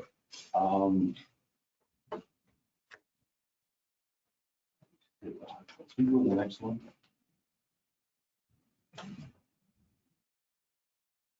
So we talked about the staffing already. We believe that the local labor pool is extremely positive to this. We would offer the ability to have staff on a flexible hour basis, 5, 6, or 7 days a week, whatever fits the plan. Initially, we're looking at somewhere around 14 full and part-time staff in phase 1, but can see this growing significantly over a 3 to 4 year period. I've been doing this for 8 years, and as part of everything that I've done, we've always looked at a percentage of the harvest going to food banks and local charities. Because in many cases, we've found when we've gone to Food Banks Canada and even the Ontario Harvest Group, vegetables is one of the few things that no one ever donates. Right? They can get anything else they want, and it's there's significant benefit to the population having access to these type of fruit and vegetables. So we have always been committed in any of these things I've done over the last 8 years to a percentage of the harvest going to those local organizations to support people with those needs. Like Janet. Exactly. Like a food bank. That was somewhat, she didn't say. She didn't say. That was somewhat ironic to do. But it works. We did another group that I'm assisting did a large donation yesterday to the Ontario Harvest of cases of rice. So you see on the segment side here, the range of what can be grown has continued to expand over the last number of years, and we've got a fair bit of a lot of variety now. And there's even some people have started trying to grow broccoli, which is also possible. But there's a list of some of the stuff that we've grown. As Brian had mentioned, we have First Nation engagement. That is an area that federally had been identified a number of years ago where there's not enough vegetables being provided, and that's why they've done some of the stuff they've done importing from Mexico into the US. The Ontario universities, the bulk of my work was done with University of Guelph. Also have had the opportunity to work with Texas A&M, Ohio State. And these were the three organizations that did the most in the beginning to progress this activity. There's a lot of research still being done at the universities, more so now actually on the nutrition side and being able to capitalize on where it's grown and how it's grown. The other thing, obviously, you have an operation like this, you've got HVAC, you've got water, you've got lighting, all the other repairs and maintenance that are required. So it's a positive influence on the area and the service sector in the area to do these things that need to be done as they come up. Now, we know in working with other areas what we can do or what we can't do or what's available. We don't know what you do here as a group and what you make available to people bringing businesses into your area. So this is our ask page. We don't know, but we're obviously open to suggestions because we think there's incredible benefit. Just to give you an idea, if we can just go ahead and then we'll come back. Next page, please. The evolution of these things has been somewhat significant because they're not what they had been 10, 15 years ago. They're very favorable as to how they're erected, in appearance, and their ability to do what needs to be done. We can just go to the next page. This gives you an example of leafy lettuce and heads of lettuce being grown in a greenhouse. You have the ability to vary the crops. A lot of high-end restaurants are very demanding as far as colored lettuce. They like the purple, the red, the orange. And with the lighting, you can change the color of the leaves, of the lettuce. So it's become much more advanced. The next slide, it gives you an example of just how futuristic some of these greenhouses have become and how the designs have evolved over the last couple of years. This is a brand new one that was built in Virginia. Yeah, so go back to that, the ask page. So we're asking for two things specifically. Are you as a group in support of this type of activity coming here? Because that's the most important question. Going to open that up to questions from councillors and answers. So any councillors have any comments or questions about this idea? Go ahead, Councillor Franzen first. Through the mayor, I'm wondering how cost effective it is. Are these premium vegetables that high-end restaurants and premium locations would be selling, or would this be going into our regular grocery stores? No, and this would primarily go into the day-to-day activity in all of these markets. So keep in mind, like 100,000 square foot would be sort of a phase of this type of development, right? Out of there, you would get 3.5, 4 million pounds of vegetables. So your distribution has to be wide. And my comment is, as far as the coloring and things, you can cover all the segments in the marketplace, from the corner store to the grocery store to the regular roadhouse, to an upscale type of situation as well. It gives you the ability to cover everything in the market. And as well with that list of vegetables, you bring seasonal and in some cases short seasonal products to the market 12 months of the year.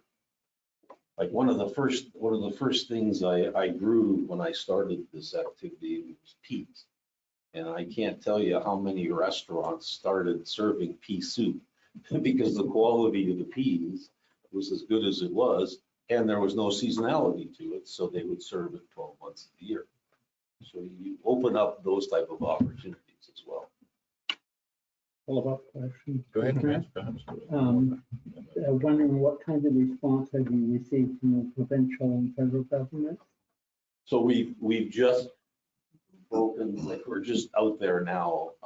There's so much support from the province in particular for this So yeah, business. and so the province, I've had a fair bit of discussion with them. The province is very positive on this approach. They provide subsidies. So on the lighting, for example, each light could be as much as $200 for 4 feet of light. The province sees the need for this and provides subsidies up to $200 a light. So on that side of it, they are engaged, they're committed. On the HVAC activity station with a fan and dehumidifier capability can be up to $5,000. The province will grant you $4,500 against that equipment. So they are committed. There's a program, a defined program. They will supply you with an agent to work with once you set up, as we've done here now, and we work through that whole process with them as you move forward. Yeah, if I could just make the point on this other project I mentioned that we've been working on, we're raising right now, we're into letters of intent with the Canada Infrastructure Bank for $250 million. So it's not our first rodeo going after the province or the feds. And there's many of these programs that could be accessed. And so, that's part of what we bring to the party, if you will, in terms of maturing these types of projects. And so just the only other one, there's always ghosts and bugs in the machine. What we have to be able to convince the provincial government to do, these are Ontario provincial crown mining claims that the 60,000 acres encompasses. And one of the things we're going to need from MNR is a variance on the leases to provide and permit us to be able to construct these facilities to grow the vegetables. Now, because the peat and vermiculite are, amongst other things, growing mediums for horticultural applications, we don't think it's much of a stretch for the province to be able to extend what's permitted under the leases to allow for this. And of course, with the tariff situation going on now with the United States that of course nobody knows of. But because of that going on, because as Phil pointed out, you've got a transportation, the cost of fuel, the cost of trucking is exorbitant. And to get these goods to market, if we can grow them here, as Phil pointed out, 52% of the population of North America is accessible to us from Trent Lakes in a day, right? And what he was mentioning about, Phil had researched, this Indigenous program to provide Northern Manitoba and Northern Ontario First Nation groups with fresh fruit and vegetables is a $750 million federal initiative, right? That stuff's coming from California now and Mexico, and it should not be. It should be coming out of Trent Lakes if I have my way. Thank you for that comment. I think we'll move on to Councillor Cadigan. Go ahead. Yeah, I think I speak for everyone that this is exciting and what Trent Lake needs. Like, we need more jobs, we need more industry. I live just a couple miles from where you're talking about having this facility. 506 507. or 507, yeah.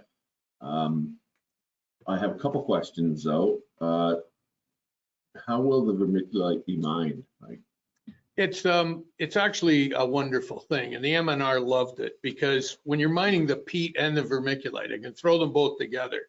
So we did a 43-101, which is the mining engineering report required by the Ontario Securities Commission now and by the major stock exchanges in Canada.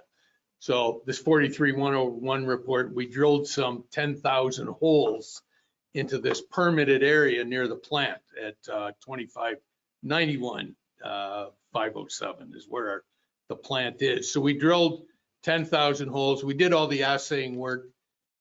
And so the way you mine this is you simply have an excavator and you dig out the material from the ground. You have a McCluskey screener. It's not McCluskey anymore. They sold it to somebody else. But you get a screener from McCluskey. They screen the material. The effluent, which is the bark, the stones and whatnot, goes back into the hole, right? You take the mined material up to the plant for processing and bagging. But what we do as we're mining is you just contour back the earth. So in 2 years, you could follow our mining of the peat and vermiculite. And 2 years hence, you won't even know we were there. I can attest to how nice it looks there with Thank the you. ponds and stuff that are from the previous vermiculite. That's right. Yeah.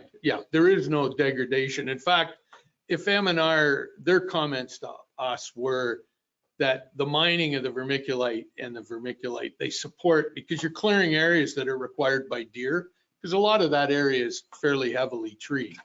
And so as we follow the veins of the peat and vermiculite through this property, we're clearing areas and then leaving, and then grass will grow before trees eventually come back. But they like it that it provides not only for deer, but other animals need that kind of area to be able to prosper. So there's no degradation, nothing in anything we're doing here with the vermiculite. What Phil's proposing today is an environmentally clean, safe, good for humanity that you can really get. And so the purpose of what we're doing is really to keep an area, the water, the land, everything in a pristine form. Another question, if I may. In the interest of time, we got to keep moving along. Curve Lake is also building a large aquaponics structure. Are they? Are you associated with that at all? No.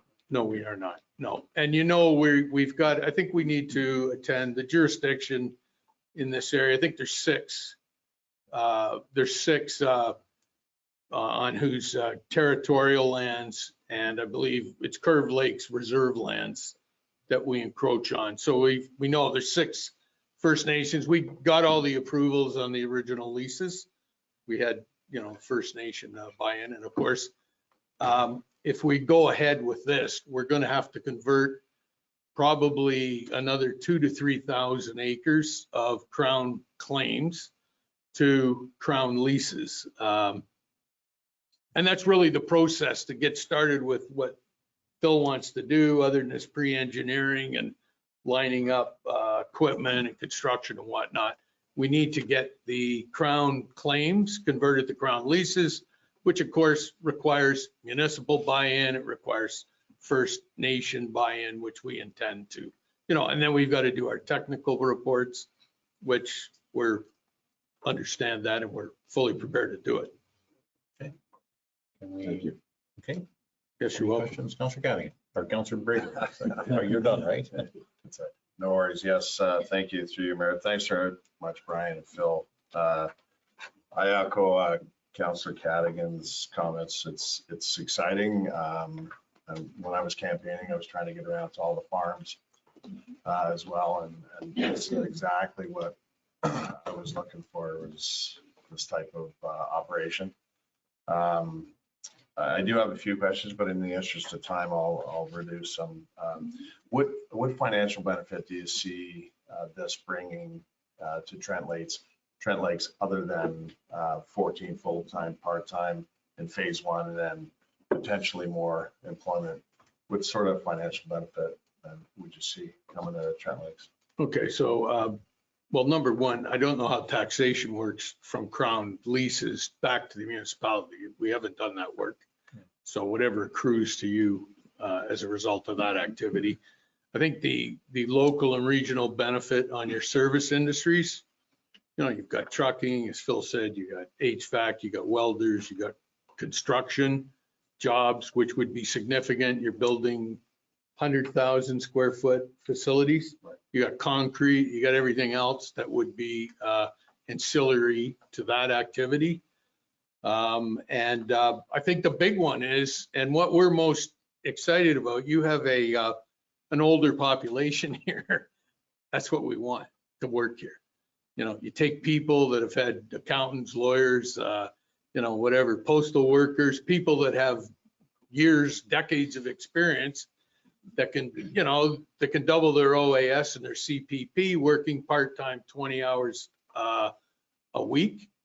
These are responsible people. They're educated. They know how to work.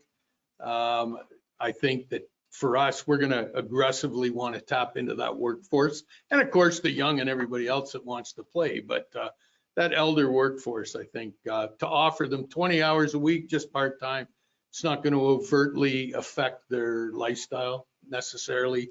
If they want to take off for the winter, take off for the summer, we can, manage and we can accommodate that. But I think that one is a big one for the local community. Yeah, just a couple others. I share Councillor Franzen's comments, and I'm just not worried, but just concerned that it's fantastic that there's going to be a huge supply of vegetables, potentially 12 months of the year. How much of that would stay in? I'm selfish because I represent Trent Lakes residents. So how much of that would stay in Trent Lakes and potentially sell and feed, our food land and As much as you want, I'll cut that deal with you right now. yeah. That's why when we did the market segment, the numbers 1 through 4, right? I mean, if everything goes here, then that's magic because it's all miles to market that kills vegetables. Yeah. So Closer to I mean, better. the closer to, the better it is for the producer and the purchaser, right? If you can pack in the morning and you're at the store by noon, that's the best scenario for any of us. It would be ideal if it does come to fruition, that could spawn, more, roadside farmer stands and that sort of thing. Absolutely, yeah. Because I'm concerned about Trent Lakes and also Peterborough County. But that's great. And my last question is finally, do you see if this does get off the ground, do you see the potential for a Scotch distillery? Be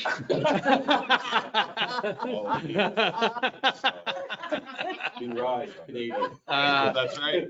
Trent Lakes Scotch, right? Anyway, thank you very much. We are Thank you. open to suggestions.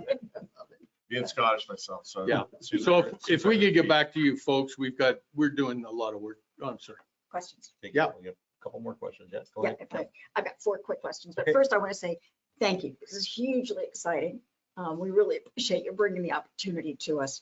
In fact, our MVP, Dave Smith, don't know if you spoke with him, but he was here. a couple weeks Jesse ago. helped us to get here. Okay. He was here in front of us giving stats of provincial government, and he was touting the benefits of vertical farming. Absolutely. And he was on and on and on. So he's already an advocate for this. So get to him. Yeah. For sure. Who was that again, sorry? I'll be Dave getting- I'll be Smith. getting him to Well, tomorrow night Jesse- about this very thing. Yeah, Jesse can get his Okay. contact information. And But what's anyway, his role with you? He's MVP for Oh. provincial. Oh, Yes, yes. I will So, bring yes, this up and what tomorrow. flag does he wear? conservative. Shucks. But it shouldn't matter. Yeah, he's, Okay. Yeah. Well, they can get things done. There you go. Yeah. So, yeah, so this is hugely exciting for us and because we're looking for economic opportunities. We have a very small industrial commercial base. Yeah. You might guess like 5% or less. So we're totally relying Well, on. if we can fire up these 60,000 acres, we can make you the most valuable forward to it. municipality in the country. So a couple questions. First, it sounds like you already have existing operations like this. Did I understand Not that? this big, they've been less than 10,000 square. Okay, and where is it? How is it doing and how long has it been in business? So I had one in Cambridge for 2.5 years. Okay. That was shut down because of COVID. Oh. And then I'm involved in another one that's in the city of Toronto right now. Okay, you might want to follow up on that. Yeah, I can get more information for you. Yeah, that would be great. The second thing is, from today until when would ground to be broken? So we're actually going to start this summer in respect of mining the peat and the vermiculite. Okay, we have existing permits, existing leases. That's all. We just, as I said, I signed the deal this morning. We have a representative group. Even there's some locals already. I don't know if you ever heard of Drain, that company Drain. It's a lot. Yeah. He wants the peat. He wants access to that to sell. He's got downstreams. So the guys who we've partnered with to do the extraction, the work. So they're already talking into the local community. They're already into the US with major big box stores. There was an article a week ago in the newspaper, if you can believe this. So when Trump put the first tariffs on and he was threatening Canada, the local growers in the United States said, you've got to exempt Canadian peat or we're going to go out of business. So hallelujah. Put some perspective. No, but Thank you. and as I had Yeah. said earlier, right, technology has evolved to make peat more front and center on the starting of the seeds for the entire greenhouse industry in the world. It's a Okay, valuable commodity. number 3, because Samir's going to cut me off. What are the downsides? What are the- That the government of the province won't Not allow. the process of getting it approved and all Oh. of that, but what's the downside of operating a business like this that you've experienced? Try to make sure our comments and questions go through the chair. Yeah, I'm sorry. Real quick. I think it's just what to do with all the money. I mean, it's going to be a real problem. You're good. He's good. Wow. And the final and fourth one, commented question. We as a municipality are limited in terms of what we can offer support, although I find that we have an appetite and an interest to move this along and encourage it. So you're, from my perspective, very receptive. I want to jump in, my other hat wants me to jump in and say, I want to see your business model, I want to see your financials, I want to Yeah. really see this. But I'm not an investor, so I won't ask for that. Well, we can put you on the list if you'd like. Yeah, my dollars wouldn't even make a dent. So, yeah, that was. So let me answer your question. I think I know what it is. So here's what the municipality can do for us. Write us letters and say we're supporting what you do because it's all about us moving up the food chain Yep. and getting to the provincial monies and then getting to the federal monies. And And so from raising money, which I've done my whole life, I was 20 years on Bay Street. I had an exempt market dealer license. I funded companies all over the world. And the way it works is, investors, if they see, oh, look at this nice letter from the municipality, and they gave us 100 grand or whatever, right? It just shows support. Then the province, nice letters from a couple of ministries and $1 million. And then, you get up into the Canada Infrastructure Bank or some of the other federal departments, same thing, you get letters. Then that creates the flow of private capital into the enterprise because, this is a scalable opportunity. It's only money that determines how many of these facilities we build. And it's access to capital with every business that makes those business go. This isn't like some things we've done, like we're doing rails and we're doing ports now, and it's all about, transportation revenues, port revenues, selling aggregates, building roads. It's a much more complicated deal than this. This is straightforward. We build, we grow the vegetables, you cut deals, offtake agreements with the department stores or Walmart or whoever you're going to sell, whatever your local, and then and Phil, the great benefit having a guy like Phil in is because people don't realize on all these kind of businesses that transportation infrastructure, supply chain is crucial to the success of any enterprise like this. Because look, he's moving a crop out. If he's doing it every 21 days a crop, he's got to move that stuff to market. He's got to move it on time. And so it's important to have a guy around like Phil, he did this for CN for years. So he knows how to truck it intermodal. He knows how to rail it. He knows how to fly it, whatever. And I have an existing relationship. We have an existing relationship with a company by the name of Thermo King. Who provides the climate controlled containers, vans, delivery trucks, et cetera. So we have all the pieces in place. Okay. That's it. And I guess the only other thing I would add, I think I said 100,000 square feet. The optimal situation in these cases now has become 1 million square feet. So you actually stage it to get to the million. Very familiar with that property in there, and I think that's a great location to have something like this. Excellent. It's going to produce, like you just said, millions of tons of fruits and vegetables that we can utilize locally and all over the country, and certainly support our northern. Well, you states. saw the name we wanted to put on this company, right? So even when they're eating their vegetables in Virginia, they'll be eating a Trent Lakes vegetable. Perfect. Yeah, okay. Any other comments or So- questions? I think what, I'm go sorry. ahead. Go ahead. Yeah. So the first ask would be if you saw it, to give some sort of letter of support. And the second ask is how we got to this is I saw on your website the $5,000 grant for assistance in building a business case that one of your groups provides. So that's actually how I started digging and how we ended up here. I think that's one of the, we do have a grant of some form about building and planning, don't we? Or planning. This would be a county thing. It'd be Yeah, small it could be, business yeah. association or also it'd be community futures. Yeah, well, certainly Spoke worth to a young look, lady right? named Rhonda. And Yes. another young lady who is on the website under that. So anyway. Yeah, those that's are a county initiative, and you're in the municipality of Trent Lakes, but that's certainly, we are well connected with each other, and those are things we can try to move forward. I will be talking about this exact thing tomorrow night with MVP Smith. Excellent. Does he have a portfolio, Smith?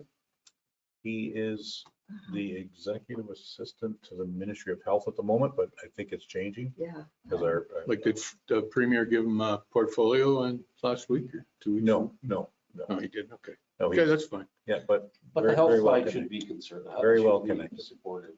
And there's also a really close connection with the MAFRA, so this is all going to fit together. Okay, excellent.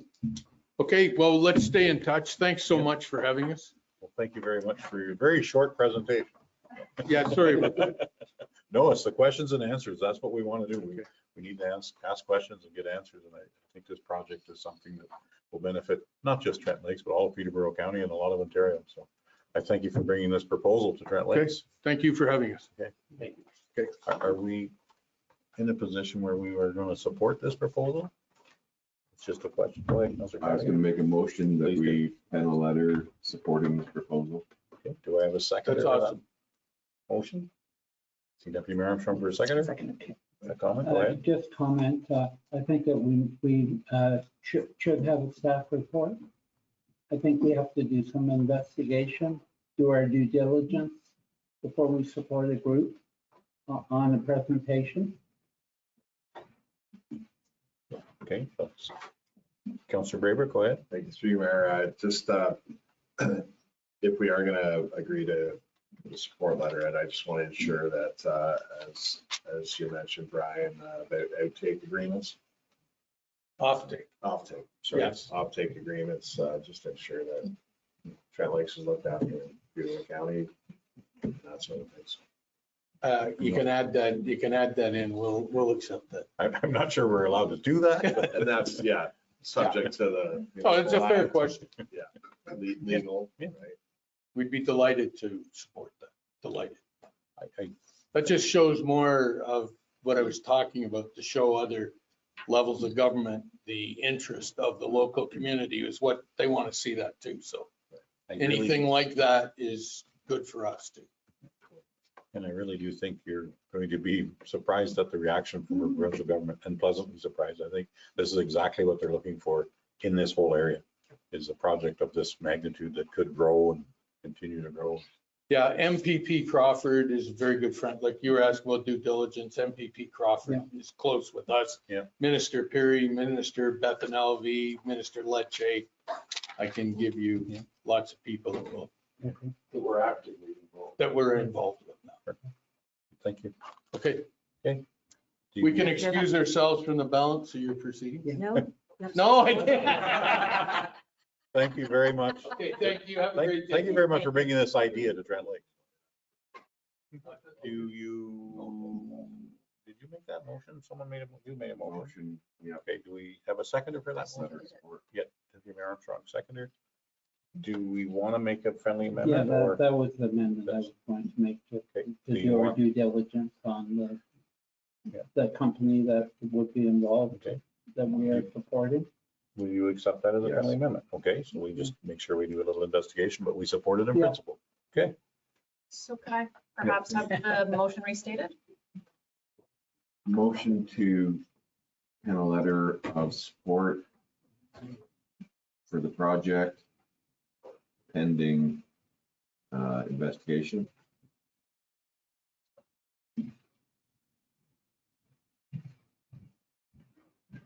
Maybe okay. research You're rather okay. than Yeah, maybe investigation. research, yeah. Let's go Maybe with research instead of Research. investigation. maybe research, yeah. And you're okay with that modification as a seconder? Yes. Perfect. I will call for the vote. Oh, Just sorry, go one ahead, more question Councilor to you, Braber. Mayor. Is there an actual name to the Yes. company, or if we're penning a letter to Yeah, he's whomever? put it on Trent Lakes Growers Ltd. Trent Lakes Growers Ltd. And the Pete vermiculite was there on the photo that's like. Right. Yeah. Peter Burton. Yeah, Pete Burton, yeah. So they're both there. Just so that we're specific. Just so we have Actually, it. the Trent Lakes isn't incorporated yet. The Peter Burton was incorporated in 2017. Yeah. 2017. That's the one that owns the claim. Yeah. That we showed you. Okay. Well, you've got lots of work to do with getting your claims turned into leases, so Yes, we do. I'm familiar with that process a little wee bit. Yeah, Okay, okay. are we ready? I will, oh, Sorry, may I just confirm that is the research intended to result in a staff report? I think he Do we needs need a something, Staff report. but I don't know if we need. I think we just need, sorry, I was going to suggest, I think we just need to ensure there are no red flags at this stage. We don't need to understand a whole lot about them at this stage, but just make sure there are no red flags. You know, are they under criminal investigation? Are they, sorry, Yeah, but, just make sure there's nothing in there that come back and be a problem for I us. just got an access card. Then you're vetted. He has one. Close So I enough? guess I'm just wanting to confirm whether council wants to see this letter or any corresponding red flags, or whether staff does research and sends a report or sends a letter of support. Yes, I think council would like to see what the results are.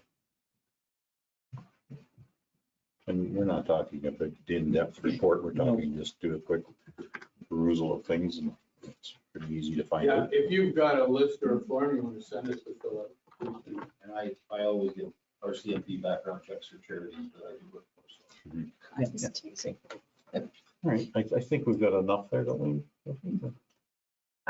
I'll just clarify that my understanding of it is that council directs staff to prepare a letter of support pending research and a corresponding staff report. Okay. Is that okay? Yeah. All right, I think that's close enough. I will call for the vote. All in favor? That motion is carried. Thank you very much for bringing your idea. Our emails and phone numbers are the last page. Okay, perfect. Thank you. Thank you Very, all. very, very exciting. Thank you. Okay. Now, we can move on to item 10 of our agenda, which is staff reports. Item 10.1 is Public Works, and item 10.1.1 is Matt Wingetts, our Supervisor of Waste and Public Works Coordinator. Would you like to speak to this item, please? Good afternoon, good evening. Good afternoon. It's feeling like evening. Members of the council, through you, Mr. Mayor. I'm before you today to recommend that council approve the installation of Mullocks at the Bob Cajun transfer station. And further, that council approve the use of service delivery reserves in the amount of $26,000 in 2025 for the purchase of the Mullocks. And further, that council approve an increase to the annual waste diversion budget in the amount of $15,000 starting in 2026. So in terms of financial implications, I've estimated that the purchase, shipping, and installation, which will be done in-house, of 4 Mullocks on site will cost approximately $26,000. As I said, that will be a capital expense pulled from service delivery reserves. I've spoken with the treasurer, and it appears that the funds are available. Beyond the initial costs, I'm recommending $15,000 annual increase in the waste diversion budget. This is based off what Buckhorn is currently costs, with a bit of space because it's a little unsure at this point. We've never done this.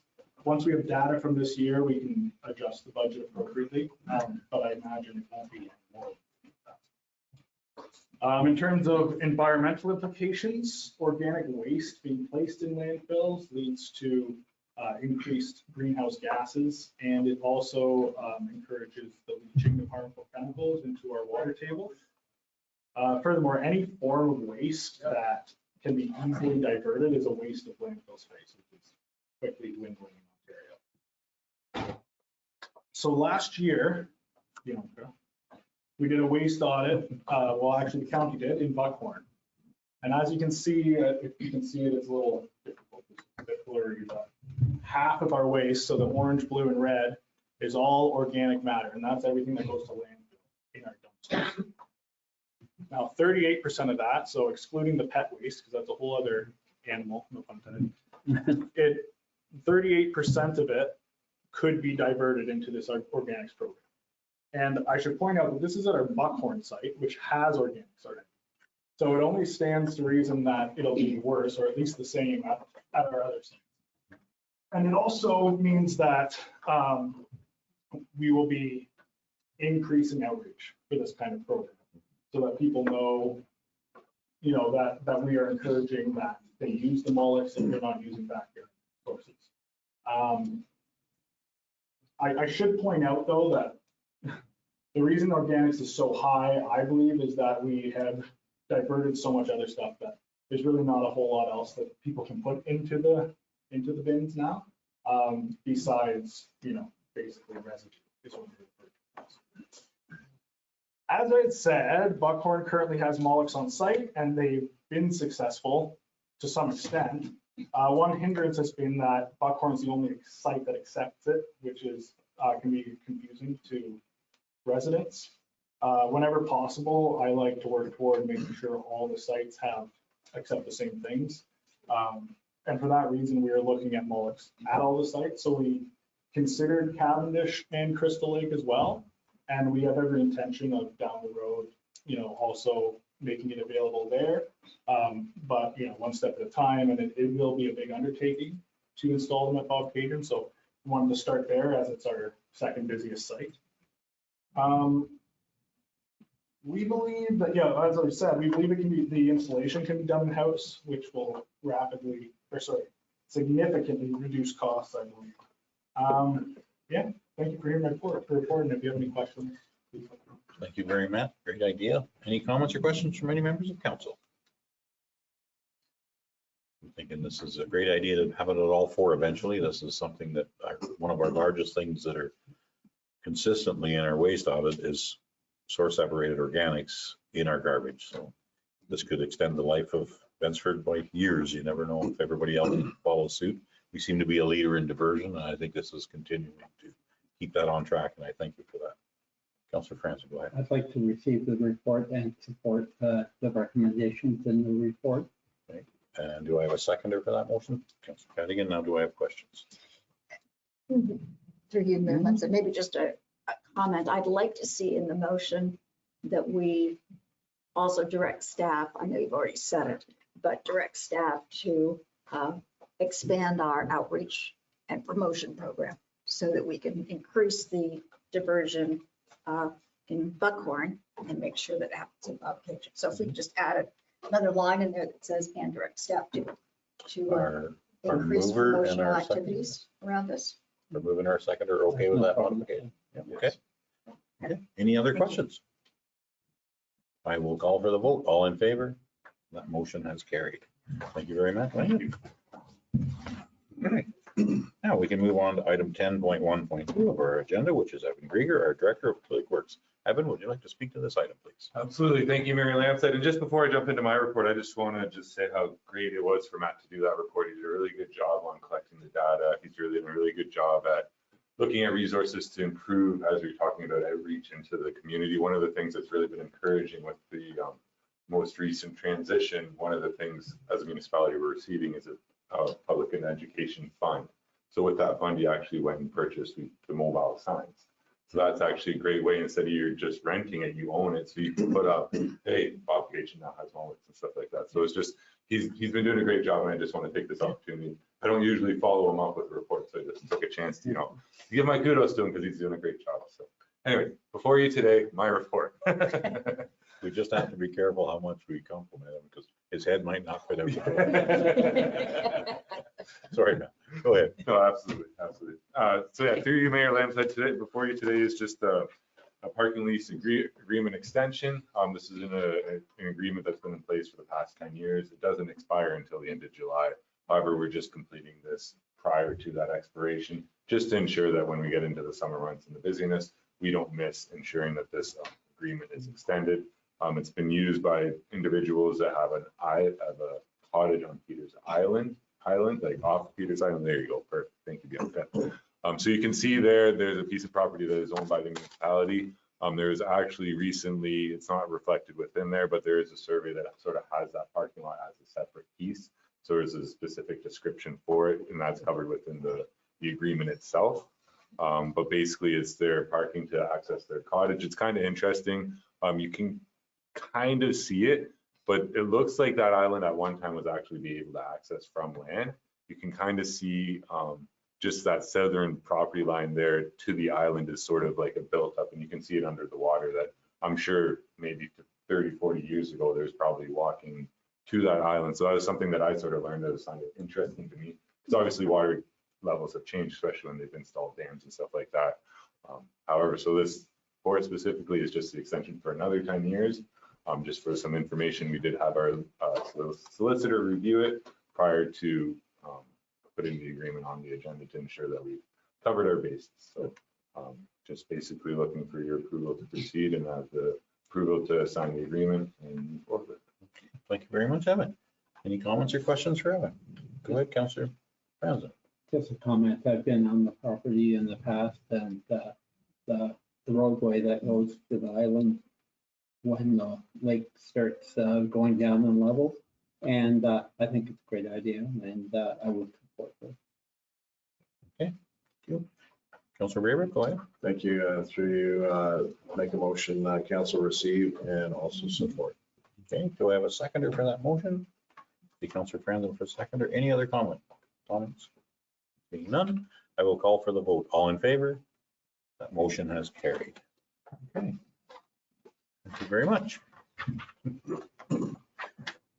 Okay, we can move on now to item 10.2 of our agenda, which is recreation facilities. We have none. Item 10.3 is fire and emergency services. We have none. 10.4, which is building and planning, we have none. So we can move on now to 10.5, which is finance, and 10.5.1 is Donna Taggart, our CAO treasurer. Would you like to speak to this item, please? Yes, thank you, and through you.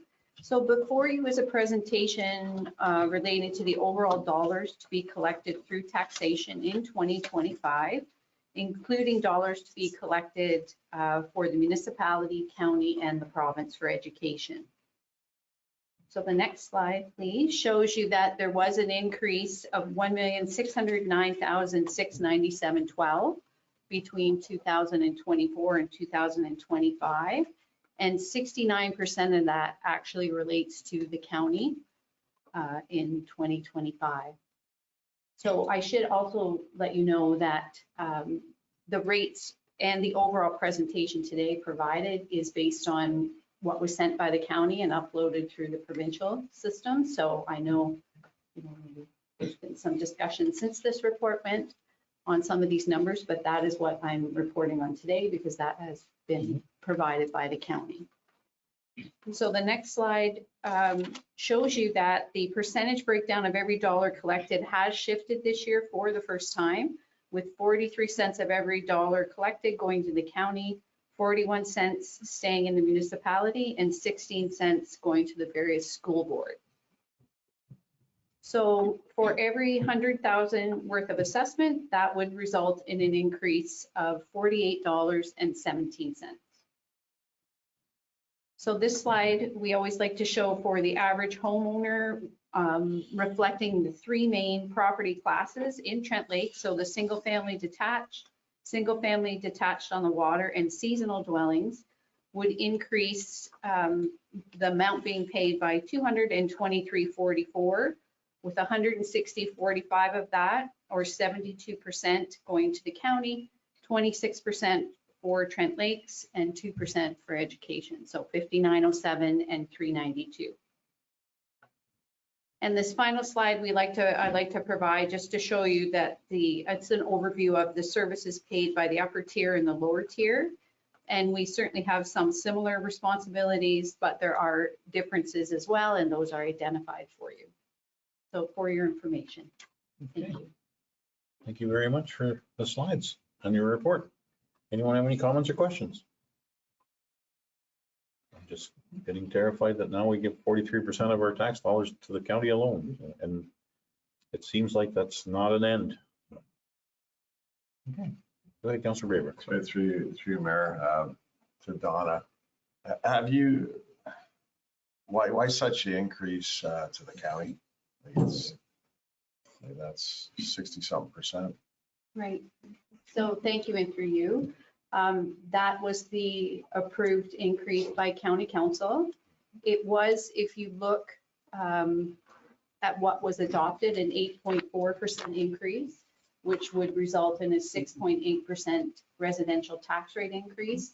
But that was actually up to 8.99% residential tax increase based on the addition of an infrastructure rate that was added.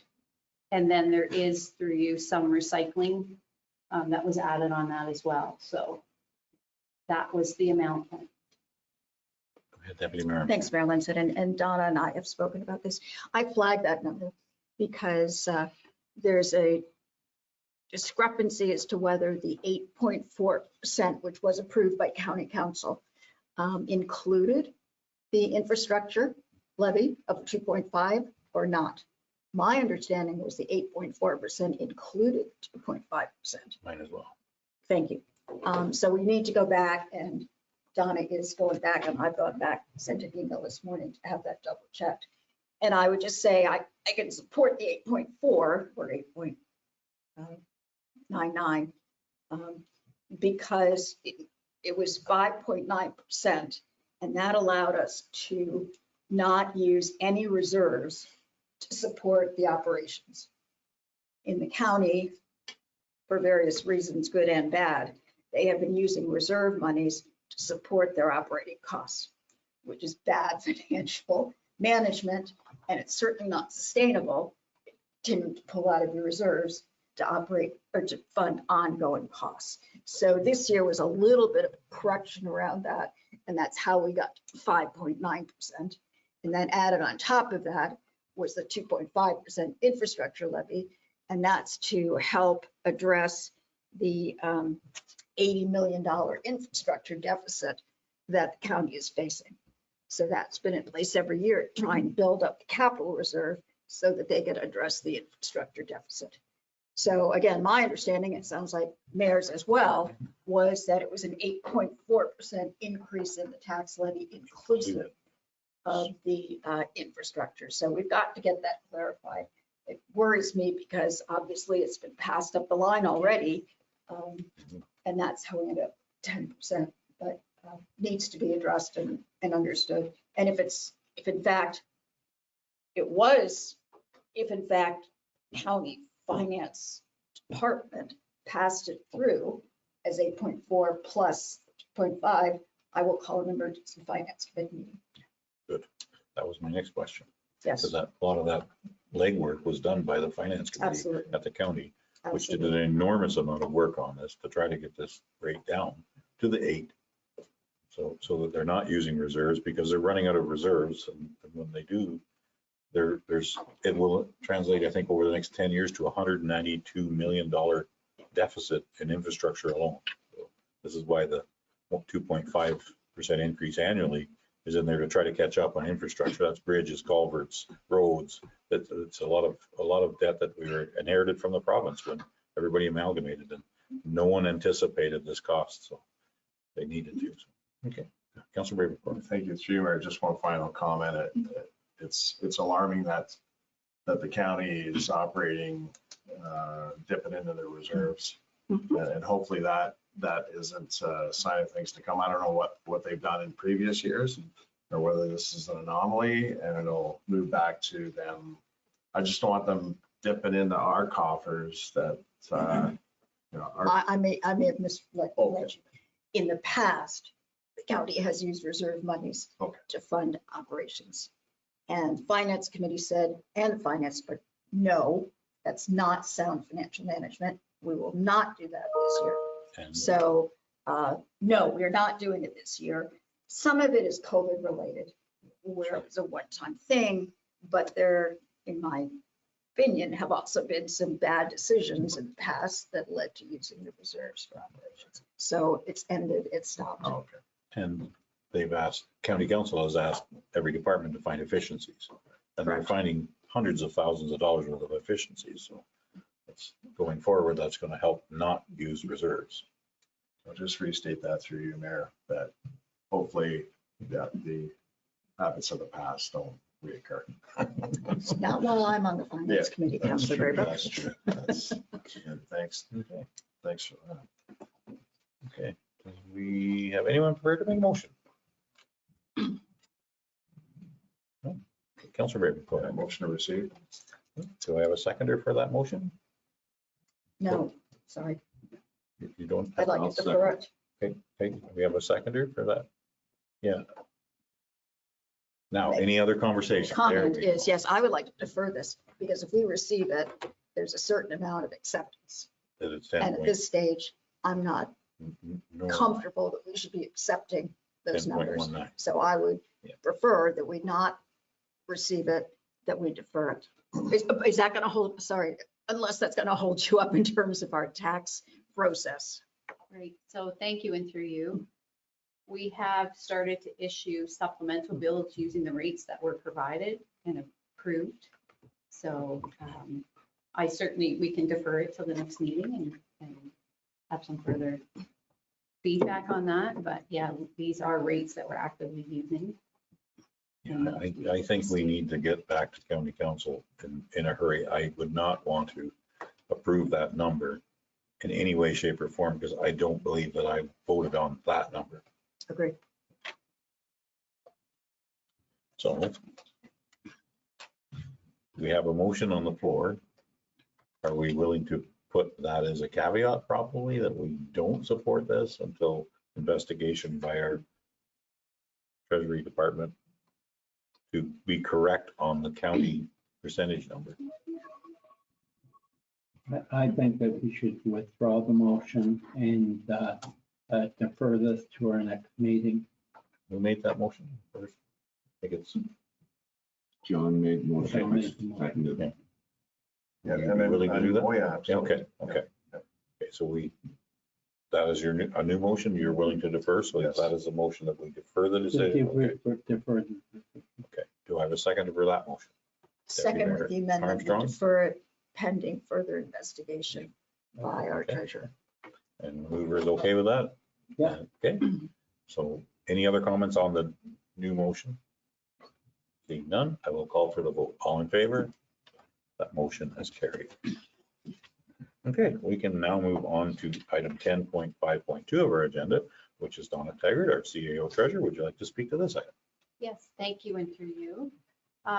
If you're in agreement, Mayor Landshead, the next two reports are information reports that were covered through the audit process in the essence of time. If council would like to proceed and receive those, if not, I'm happy to go through them. I am okay with receiving them. Is anyone prepared to just receive those as information items? I'll make a motion to receive Okay. information.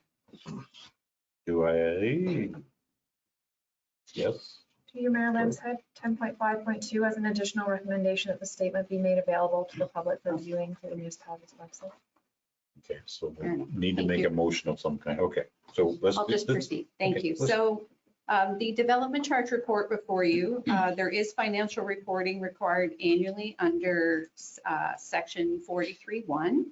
So as required under the act, background studies were completed last year by Watson and Associates with new development charge rates approved by council in November of 2024. So the annual financial reporting must include a description of the fund, opening and closing balances, transactions, interest accrual amounts, and the source of funding when development charges are used, other sources of funding, I should say. So the report for 2024 does reflect an unfunded amount for the use of development charges for the new 49 bill. And this unfunded amount will be reduced annually as development charges are collected. So the report is there for your information, and I am happy to answer any questions. Okay, Thank you. thank you very much, Donna. Does anyone have any comments or questions? Councilor Rayburn, you look like you're ready to just pounce. No, that's just me. I haven't had power in 9 days. I might be just, I might be just zoning out. John, go without power and water. We Okay, have no water right now. It's February. I'm good. Thank okay, you, all Mayor. right. Anyone prepared to make a motion or ask a question? Motion to receive the report. Okay, and there's one more little part of that motion. I'm not seeing it. The statement be made available to the public for viewing through the Oh, the municipal statement be website. made available to the public for viewing through the municipality's website. Okay, do I have a seconder for that motion? Councillor Franzen is a seconder. Any further conversation? I'm seeing none. I will call for the vote. All in favor? That motion has carried. Okay, we can now move on to 10.5.3. I was in the wrong spot for a second. And Donna Taggart, our CEO treasurer, would you like to speak to that item? Yes, thank you, and through you. So the report before you today is required annually under Ontario Regulation 284-09 to report on costs excluded from the annual budget for amortization, post-employment benefits, and solid waste post-closure expenses. So as a reminder, tax rates are set based on cash requirements and therefore do not have to include PSAB requirements around accrual accounting and accounting for non-financial assets. The report is as attached for your information. for 2025. Okay, thank you very much, Donna Taggart. Does anyone have any comments or questions for Donna? Councillor Braber, go ahead. Make a motion to receive. Okay, do I have a seconder for that motion? Councillor Cadigan for a seconder. Any further conversation? I'm seeing none. I will call for the vote. All in favor? That motion has carried. Okay, we can move on now to item 10.6 of our agenda, which is administration. We have none. And item 10.7 is corporate services. 10.7.1, Bianca Dragicevic, our deputy clerk. Would you like to speak to this item, please? Thank you, through you. Council directed staff to investigate amending the terms of reference for the Environmental Advisory Committee to include Curve Lake First Nation, the representative from Curve Lake First Nation as a voting member for the EAC. And this came from a recommendation from the committee itself. At this time, the Curve Lake First Nation representative is a non-voting member, as they were intended to be a subject matter expert to provide input and perspective on the committee's decisions, similar to other non-voting members on the committee, such as KRCA. Staff investigated a variety of impacts that this change may have, including various legalities, best practices from other municipalities, as well as any potential procedural changes that council may need to consider when changing the terms of reference, which are all outlined in this report. In an effort to minimize time, the main recommendations came out of our discussions with the municipal solicitor, where it was recommended that any changes to the terms of reference be made in a fair and transparent manner. And so should council wish to amend the terms of reference, it's recommended that the committee and board policy also be amended to include language under eligibility and qualifications to permit members to be a non-resident if there is a need for specialized knowledge, experience, or representation.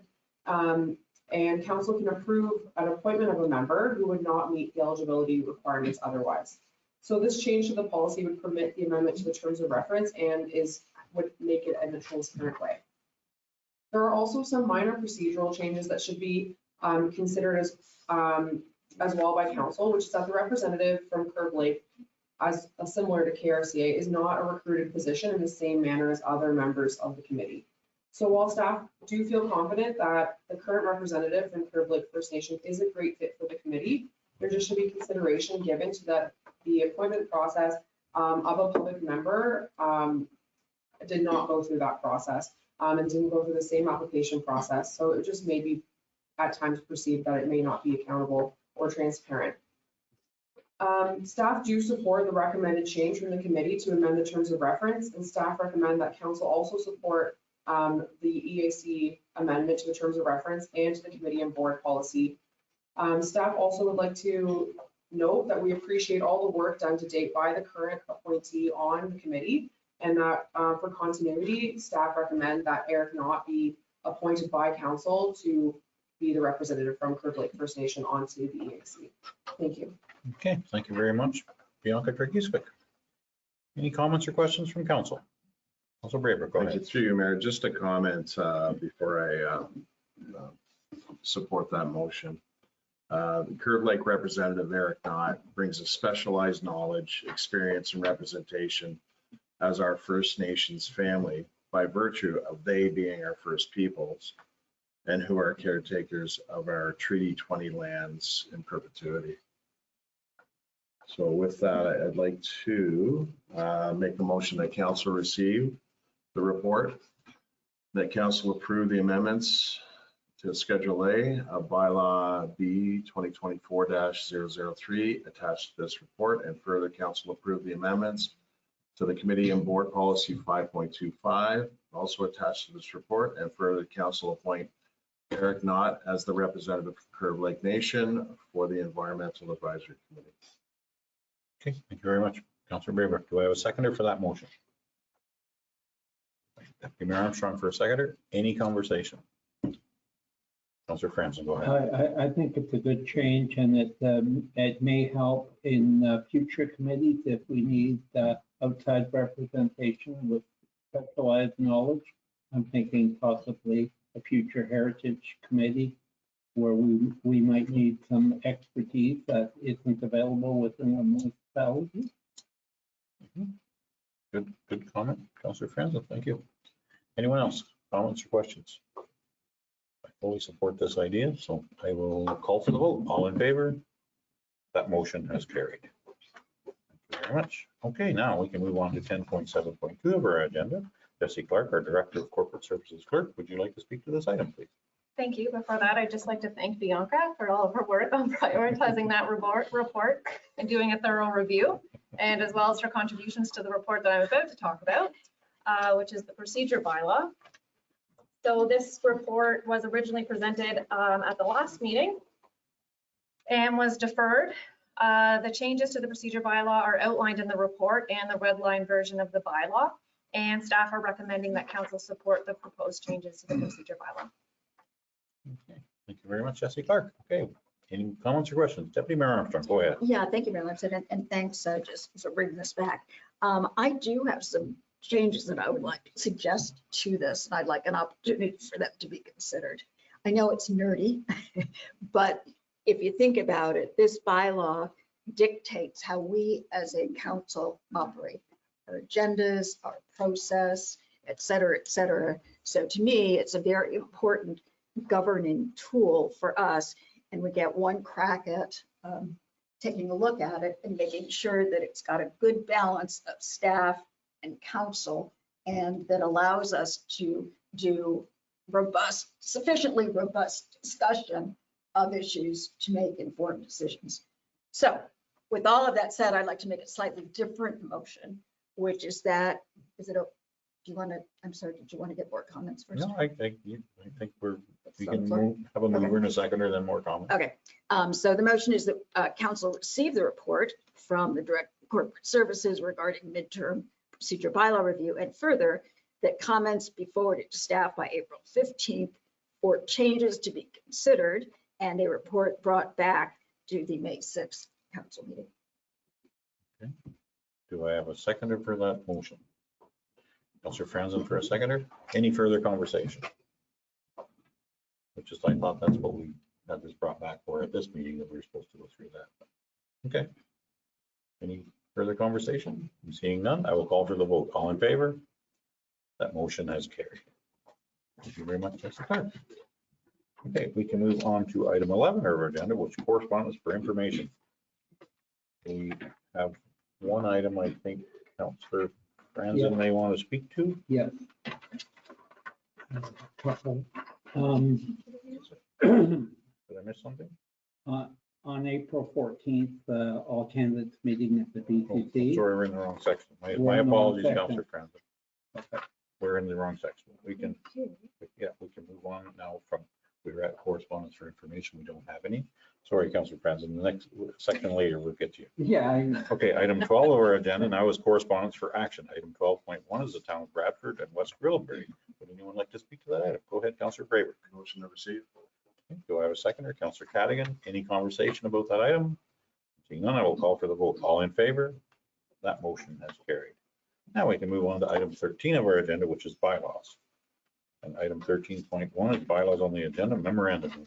Jesse Clark, our clerk, would you like to speak to that item, please? Thank you. Through you, Mayor Lambshead, there were 4 bylaws on today's agenda that didn't have a corresponding staff report or public meeting. B 2025 38 and 39 are bylaws to stop up, close, and sell shoreline road allowances for 2 series.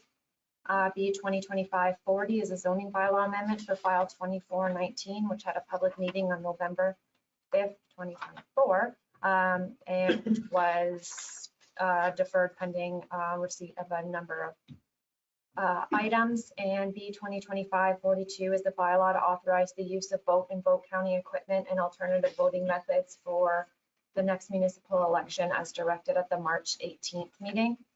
And I will just note that the first bylaw under 13.2 was deferred earlier in the agenda, so we'll skip over that one. Yeah. Okay, does anyone have any preference as to how we proceed here? Do you want to adopt all the remaining ones at one time, or we can speak to each one individually? Councillor Make a Franzen. motion to adopt them all. Do I have a seconder for that motion? Councillor Braver for a seconder. Seconder with Any a comment. comments, Just- questions now? Yeah, just a comment after the second.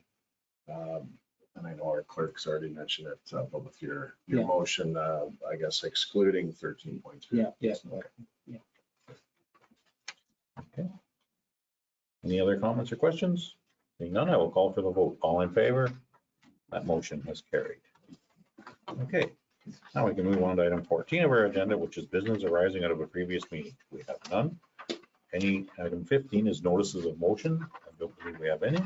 We can move on now to item 16, which is information items, which is where I probably should have spoke to Councillor. I believe you have an information item. Yeah, I have a couple here.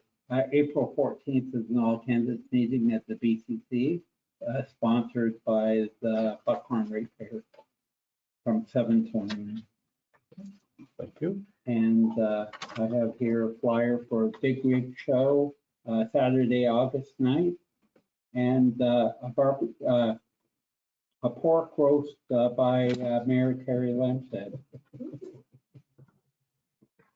And Saturday, April 19th is a pancake breakfast and egg hunt at the Buckhorn Community Center, sponsored by the Lions Club. The Big Rig was also sponsored by the Lions Club. Good. That's all I have.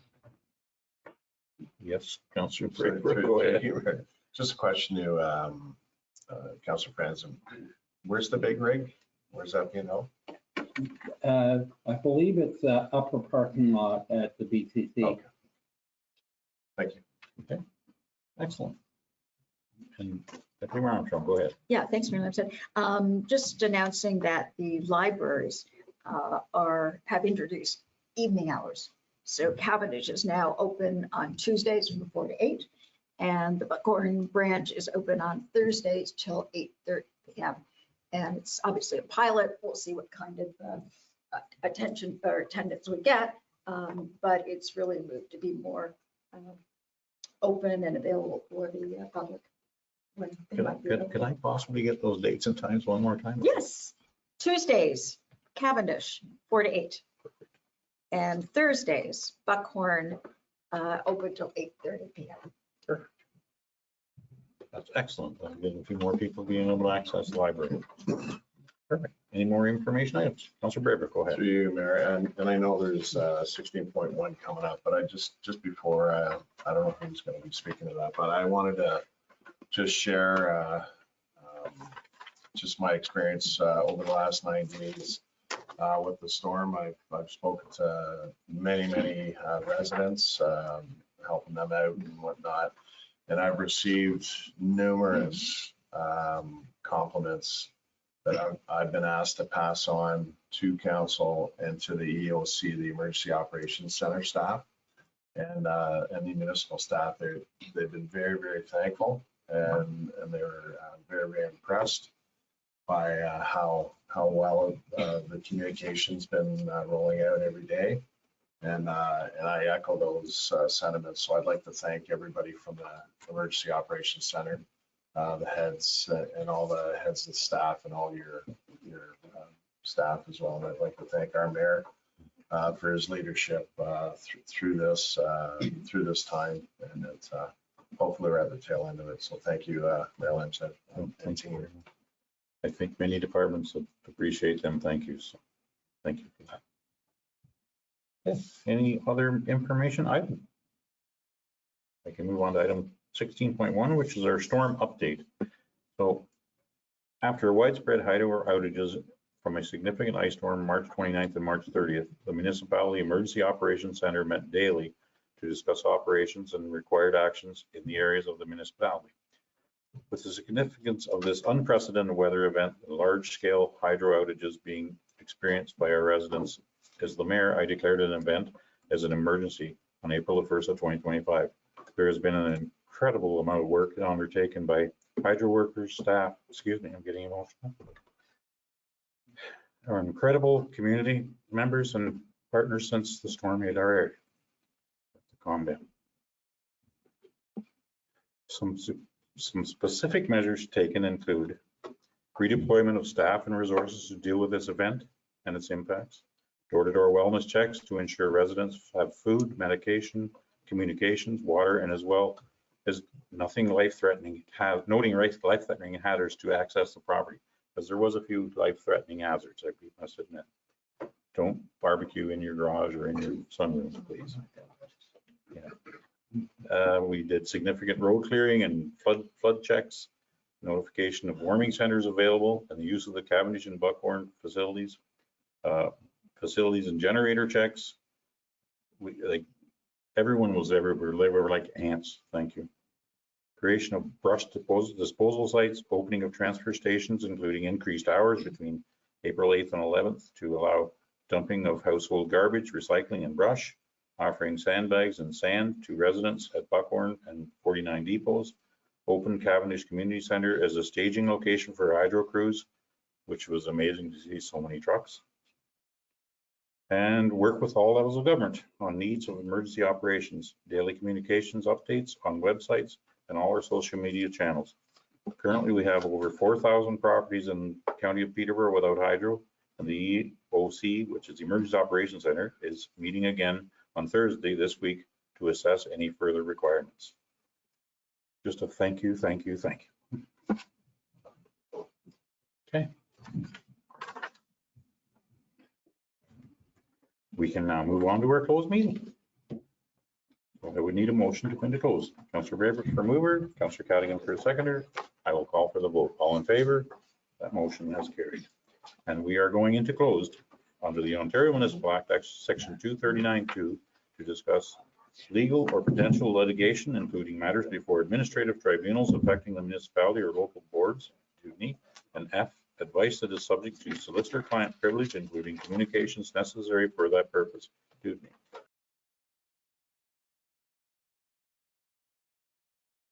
Okay, we are moving on to section 7.2 of our agenda. Okay, rise from closed meeting. So I would entertain a motion to rise from close and start our other meeting. I see Deputy Mayor Armstrong for a mover, Councillor Cadigan for a seconder. I will call for the vote. All in favor? That motion is carried. We are in a regular council meeting, and we can go to 18, which is business arising from the closed meeting. 18.1 is adoption of the minutes from our closed meeting. Councillor Brayber for a mover and Councillor Cadigan for a seconder.